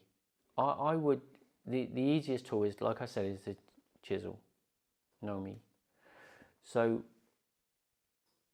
that would be the first one, but you need, the first one is the stones, the sharpening, the water stones, learning how to sharpen. So you need some tools that you can practice on. And ideally, you need to try and find someone that can teach you how to sharpen that's been using water stones for a long time, because they would have gone through the journey and made the mistakes, and they will put you on the right track. Yeah. And then I would say, don't buy the best Japanese chisels. I would just buy some online that of like either. I would buy second-hand chisels, not because in Japan they make high quality blacksmith made tools, and they make machine tools, generic ones. Generic ones. So that's I wouldn't buy the start. generic ones. I wouldn't buy the cheap Japanese ones. I buy old, second-hand Japanese tools, that come up on the second-hand antique market places. Okay, so there's not a specific type. But you still need to know which second-hand chisel to buy to know that you can restore it, or you don't. You just use it as a pure tool to just learn how to sharpen. But I would always try and recommend somebody gets a tool that can be restored. And obviously over the years now, I can look at something and go, yes, that can be restored. No, that can't. So maybe if people want to start the journey, they could reach out to your absolutely. your Facebook or your LinkedIn or Instagram. No, I don't really. I'm on Instagram. I am on Facebook, but I really, again, it's a platform that I really only use to connect with Japanese carpenters. So I don't even have my own family on it or anything like that. I think if there's times when you can become too absorbed with those platforms, Twitter, Instagram, Facebook, they can absorb your time, and I think it's nice to meet people face to face and have that interaction. Again, it's one of the things I think people are not doing. They're spending more time on their phones and on these media platforms and not actually meeting up and doing things together. To be honest, I look at that as an advantage, because for me, all I have to do when I was an apprentice to be better than other apprentices was, if I put my phone in my bag and leave it there until lunch, then I'm already better than the guys that Absolutely. most people are addicted to their phones. So it's a distraction. Yeah, it's almost like you can help separate yourself from there. Whereas when you started carpentry, no one had phones, so it's like, well, what else can you do to better yourself, right? No. I mean, I remember queuing up at phone boxes. Really? Yeah, red phone boxes. Queuing up, saying, "Come on, how much longer are you going to be? I want to phone my mum." Reversing the charge. On your mum. Yeah. So there's Very good. Yeah. Oh God, yeah. Oh, that's fantastic. Crazy. Like I say, so, you know, it's amazing really to think that I purely used hand tools. You know, hand drills and put every screw in with a screwdriver, not a battery drill, or even a saw. I would say that you probably got a level of hand-eye coordination that someone who uses power tools might never get, because you've done that, the repetition. Yeah, I try and, in the past I've taught people that there's a kind of, there's a plumb bob within a saw. So there's a plumb bob that hangs from the top of your head. It goes right through your body and out into your feet. And if you close your eyes, you can sense that plumb, what is plumb. And then from that plumb bob, you can do like a 90 degrees. So you kind of know where 90 degrees is. That's why you can give a saw to somebody, they can close their eyes and they can cut an absolutely square, straight cut through a piece of 4x2 with their eyes closed, and it would be you check it with the square and it's perfect. A trick I used to do was I draw a pencil line across, a fairly fine pencil line across a piece of wood, and I'd say, I'm going to cut that line in half, and they'd laugh, and I cut it. Well, initially when you cut, you can't see the line because there's kind of a little bit of sawdust covering the line as you cut. But then when you blow it off, they still can't see it. So they have to go up close, and you can give them a magnifying glass, and then you can see there's half a line on one side and half a line on the other. That's good.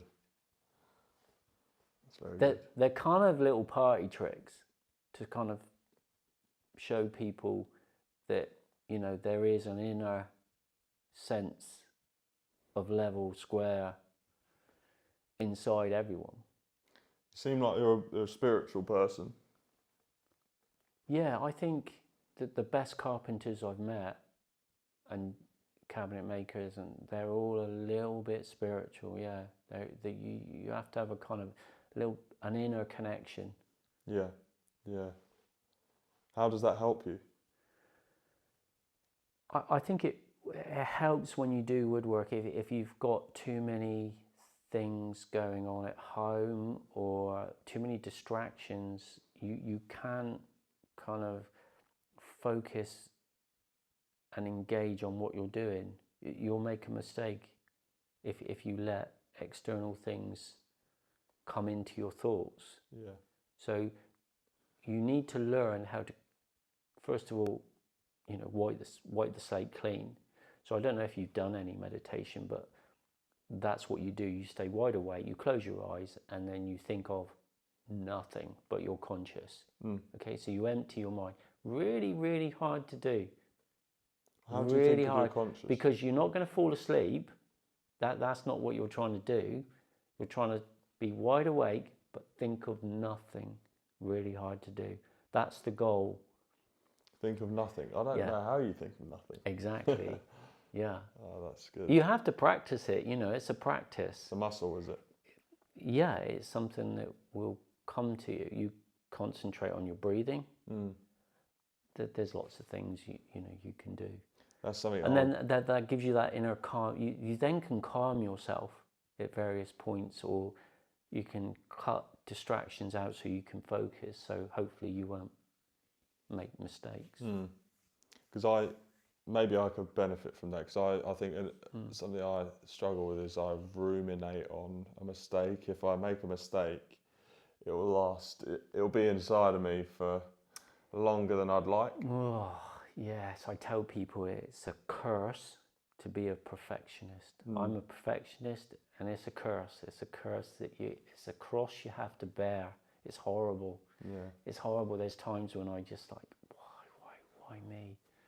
I don't want to put myself in your category, because I'm definitely not a perfectionist. Well, you can be a perfectionist at any level. Yeah. At any level. But what I'm saying is, it's a curse. It can cause you mentally. It can disturb your mind, your thoughts, yourself. Yeah. But when you understand that you need to make mistakes to learn, you won't learn nothing unless you make a mistake. That's why we're here, to make mistakes, to learn. That's why we're here. That's why we exist. Yeah. It's when you don't learn from those mistakes, that's when you don't elevate, that's when you don't move forward, that's when you don't reach your goals or your potential. Not learning from your mistakes will hold you back. So you need to always think about what you've done. So at the end of a task or end of a thing, just kind of go, how did that go? How did that make me feel? Could I have done anything different? You sort of,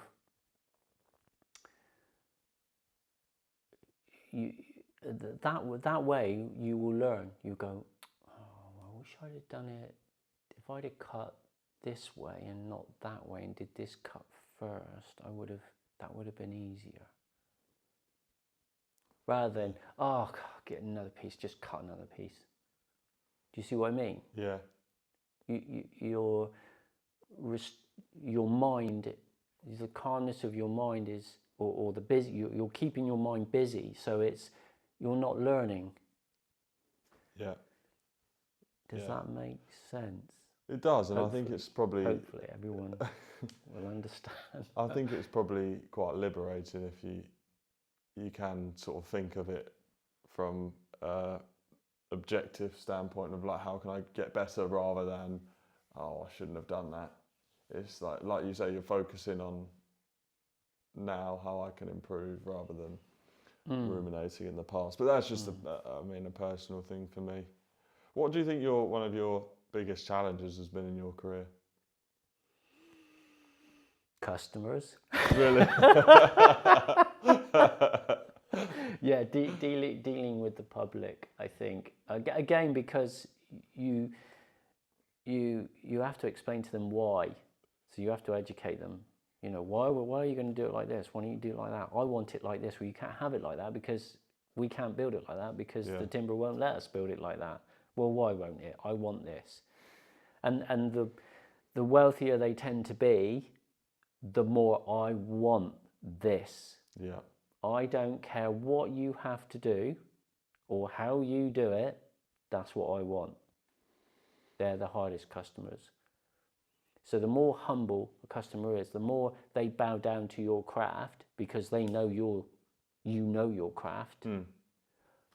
Again, that comes back to education. If you educate people on your skills and what you do and what you're capable of, what you've done, and what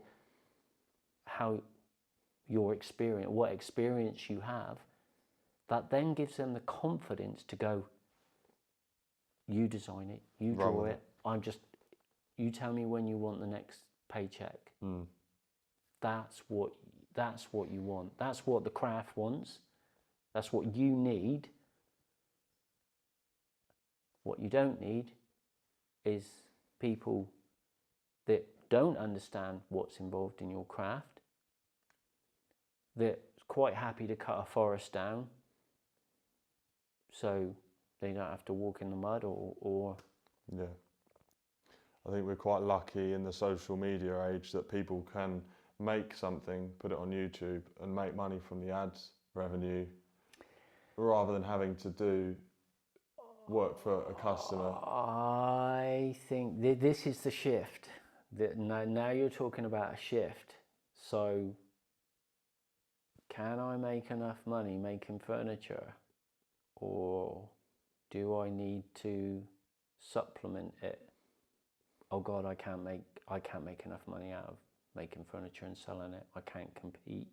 Can't make enough money to live, to do everything I need to do, to buy that £3,000 cab package. I can't buy it. I haven't got the time. So I need to.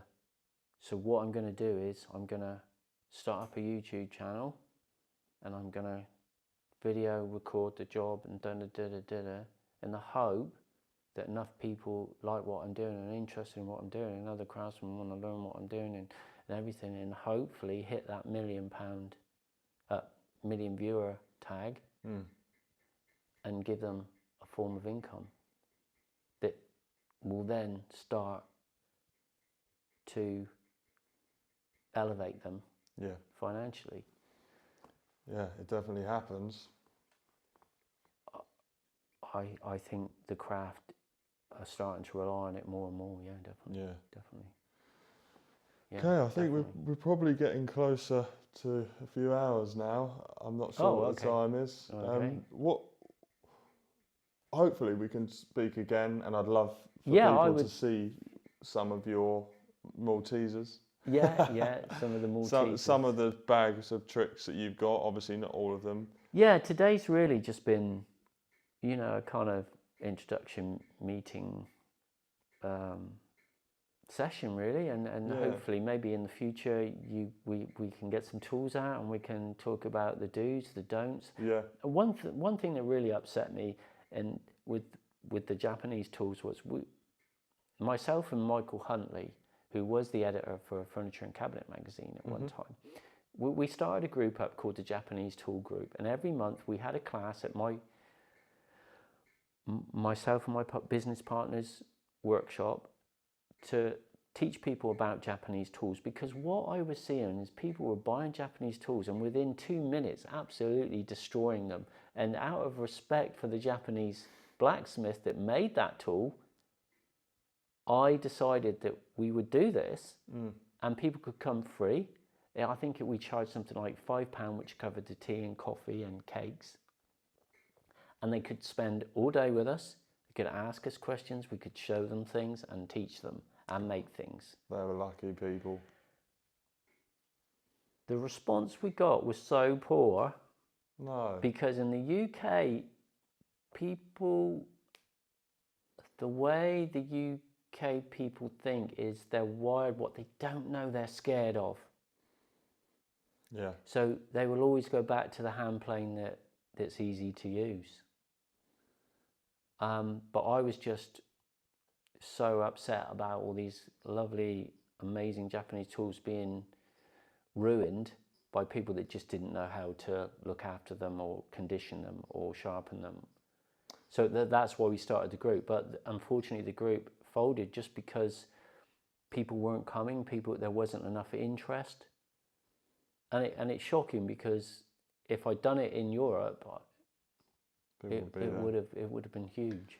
Well, hopefully, if anyone, this video goes well, and hopefully people watching can get in touch with you, because I've seen by all means on your Instagram how thin the wood shavings you make with that plane is, and there's definitely people that would like to be able to plane that accurately. Yeah, we decided to go to Yandles at one point. Yandles is a woodworking kind of shop down in Martock, and they used to have a woodworking weekend. Again, a lot of the power tool companies just wanted to show power tools, and I convinced the guy to let us come along and pull some shavings and show people Japanese tools, and they absolutely loved it. There was people from Europe and they absolutely loved it. When I approached David, one of the directors, like, David, can you cover my travelling costs and the time that I've lost from work, and it was a straightforward no. I didn't receive that money. I never was going to receive that money. It was just to pull people to the show for him to sell power tools to make himself. Oh, that's a shame. Wealthy Because you've than what he taken was. time out of your day. So, you know, it's such a shame, isn't it? Yeah. It's such a shame that people don't embrace crafts. Yeah. In the way that the Japanese and Germans do. Yep. Like I said, I was recently in Denmark, and there's something they're called neighbours, and it's like journeymen. Yeah, journeyman. Yeah. Yeah, and the Germans have them as well, and they go around. Yeah, which is the French. And they'll travel and do a bit of carts, so maybe 6 months there, 6 months here. I think that's really good, is to learn other brilliant. countries' techniques. Yeah. Very, very important to travel. Yeah. I think it's important to do that. So hopefully, you know, there'll be a time where in the UK there's a bit more of a... If you lose a certain percentage of craftsmen in that country, it's not going to happen until you can revive it. So to revive something is really, really hard.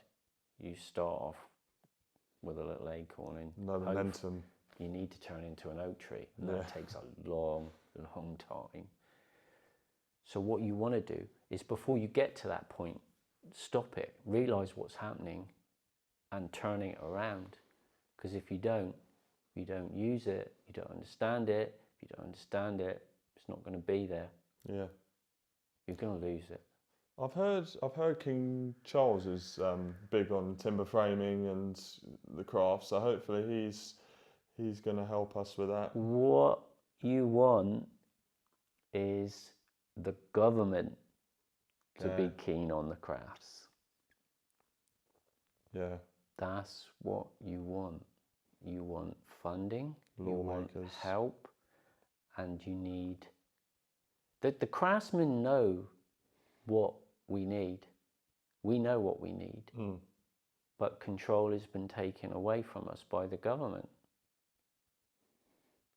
You know, the officials say to the government, right, we're short on carpenters. Nobody wants to be a carpenter. Right, throw a load of money at it, and, you know, let's get this scheme up and running. And as an incentive, we'll pay the employer X amount if he can produce, at the end of a year, a carpenter. Well, as a craftsman, I can tell you that's never going to happen. It'll take a minimum of 4 years. Yeah. And he isn't going to hang a door in the first week.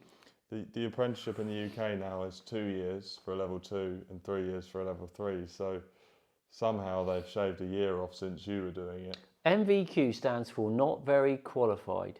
It does. We all know that. Yeah. That's a good one. If somebody came to me and said, can I have a job? I'm NVQ 2, 3. I'd say, oh, okay, so you want to start an apprenticeship. That's what it means to me. Because if they come to me and said, I've been trained through the CITB system, which is trained by the craftsman for the craftsman, then yeah, okay, let's see where you can slot in with the team. But anyone with an NVQ 1, 2, 3, 4, 5, I don't... NVQ to me, just, you know, I've taught NVQ level, and it's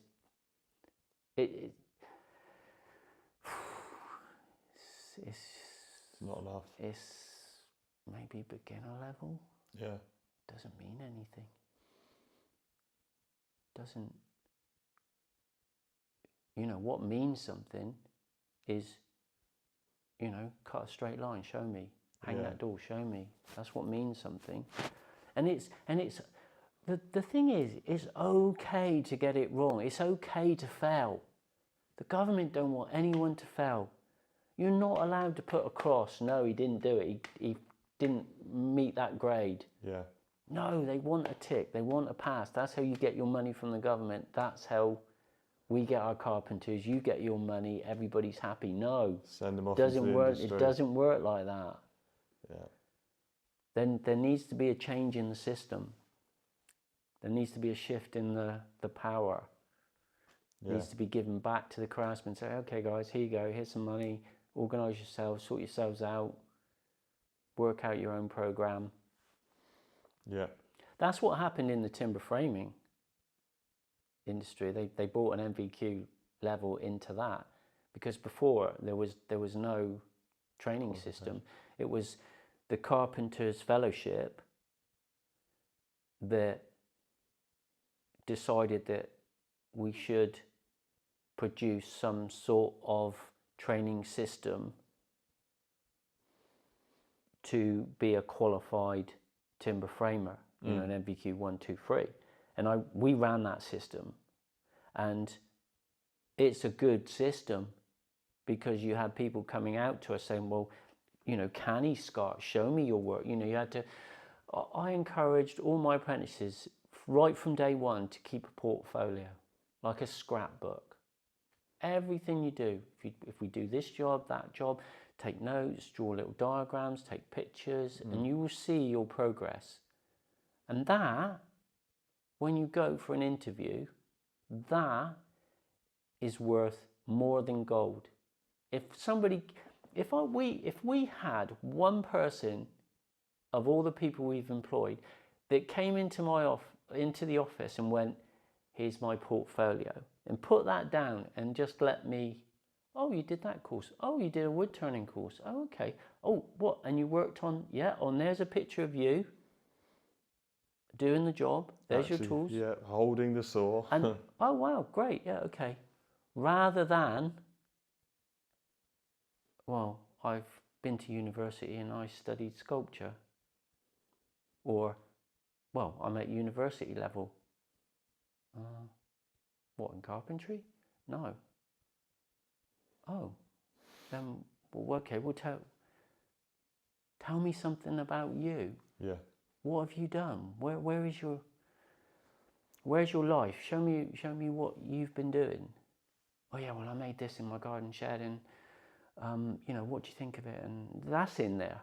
That's in the portfolio. Oh, so you weren't at work and you did this? Yeah, okay, fine. Off your own back. Off your own back. You know, that's what gets you a job. Not filling an online form. Are you trustworthy? Are you this? Are you that? Tick this box, tick that box. Yeah, lots of work to be done. Yeah. Yeah, I think scrapbooks, portfolios are really, really important. You know, with pictures, diagrams, really important if you're going for a job. Noted. Yeah. I think the modern day scrapbook is the Instagram profile, though, isn't it? It's this is what I've done, and you could make a scrapbook out of Instagram. Okay, yeah. I know what you're saying, and I agree with that. But let me tell you something. Most of the websites that you go to look at, they're amazing, aren't they? They're amazing. Look at this company. We're working such and such. Look at the stuff. Look at the pictures. Look at this. God, they must be huge. They must be running 5 or 6 vans and have 25 carpenters and producing 6 buildings a week. You go and visit that company. They'll be down a little lane on the back end of a farm, working out of a farm building, and there'd be 2 of them. Yeah. That ain't what you're looking at on that website. I know that for a fact. I know hundreds of companies that are really one-man bands, but if you look at them on their website, it looks like they're well established, been going for them. Look at the contracts we've got. Sounds like my website. Right. You know, so just be careful. I think, you know, try and meet people in person and yeah. You know, don't just say, well, the website looked good. Yeah, I've been trying with my timber framing stuff. I've built a little portfolio, but yeah, getting there. Yeah, I mean, it was me.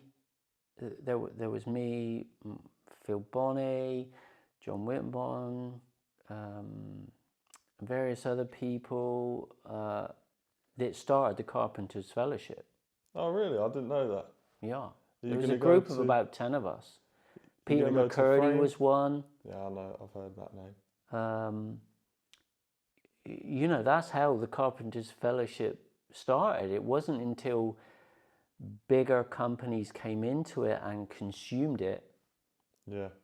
you know, for the CNC machines, the humdingers, tree in one end, frame out the other. You know, £1 million, £2 million machine. Mm. You know, it's all about sales. You know, when I've spoken to some of the big companies, it's just like, yeah, we just push our salesmen, push. That's what it's Feed about. the isn't it? monster, Yeah. feed the profits. And that's not what craft is about.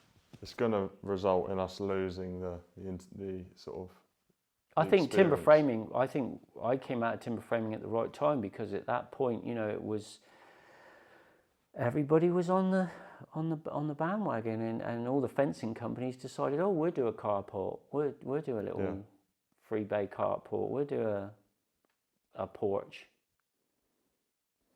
So then you're competing with people that don't want to scribe things, don't want to keep the tradition, they're just interested in profit. What is scribing for people that don't know? When timber arrives, you know, in the yard, it's been cut, but it's not exactly square. It's not a true straight square piece of timber. It could be twisted. It's deformed slightly. So for two timbers to match together perfectly, to fit together, one timber must take the shape of another timber. So to do that, you need to lay those timbers on top of each other or underneath each other, and scribe them. You take the shape of this timber and produce it on the other timber. And that's a technique in itself. That's what we call scribing. So you call it English scribe rule. So maybe we invented it, but we didn't keep the tradition going. I don't think English. originally we did. I think the French kind of taught us when they were coming to this country. You know, a lot of French carpenters worked on Salisbury Cathedral, you know, and they would have shared skills. And the one thing we've lost, I think, is, and it's so important, and it's one thing I just don't know how we rectify it, is that the architect needs to talk to the head carpenter more and understand the head carpenter. He needs to bow down. He's not better than the head carpenter. He needs to look at it as, we are one, we are a team. Tell me what the timber can do. Let me understand it. I will draw it. You tell me if something's not quite right, and I'll redraw it. Then I'll understand it. Then there's a total lack of communication. So what architects have done is they've moved further and further away from craftsmen, whereas now they just rely on tables. They rely on glass, steel, concrete. As soon as you introduce wood, oh, I don't know the calculation for that. How strong is a tone joint? Okay, all right, well, we need to be specialised in that. Do you see what I mean? So it's easier to run an architectural practice that's just pouring concrete and using glass and aluminium and steel and zinc, and So you're saying it's easy for them to design. The head carpenter works with the architect rather than for the architect. Yes. Yeah. There needs to be more communication and more respect from the architects. Yeah. At the moment, we don't respect the architects, and the architects don't respect us. That needs to be resolved somehow. The turf war. We need to stop. I think we're creating disasters for the future. The way we're building these new estates, Legolands we call them in the industry. Gable to gable, 10, 15 trusses, up in a week. You know,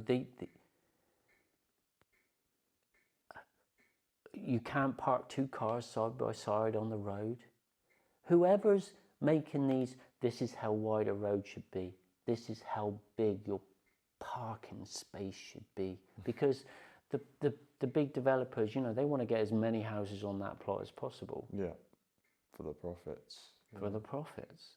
But actually what they're creating is a Legolands where people, it's almost like chicken farms. You're producing people, like, you're turning them into robots. You know, I wake up, I get in my car, I drive to work, sit down, get up, go to work, sit in my Legoland house, get up. Yeah. You know, the government build in small criteria, like, okay, for every so much of there you need to build a little park for the kids to play in. For every so many there you need to be a little cemetery. Okay, where's the doctor's surgery? Oh, well, haven't got to that bit yet. Yes, it is scary, isn't it? Yeah. But on a positive note, what do you look forward to in the future? Just learning more. I'm working at my bench. I can't do the things I used to be able to do because of my age, but as long as I can stand by my bench and use my tools, then I'm me. Nice. Yeah. That's definitely. a good note to end things on.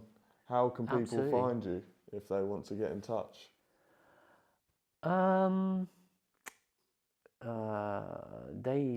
They can email me. My email address is cwdjpn@gmail.com. Okay. Drop me an email. If you want to know more or would like to come for a training day. Yeah. You know, I think anyone that wants to embrace Japanese tools, then please seek out people that can teach you initially to use them. You know, I don't ask for a lot of money. I just want those people to understand what they have in their hands.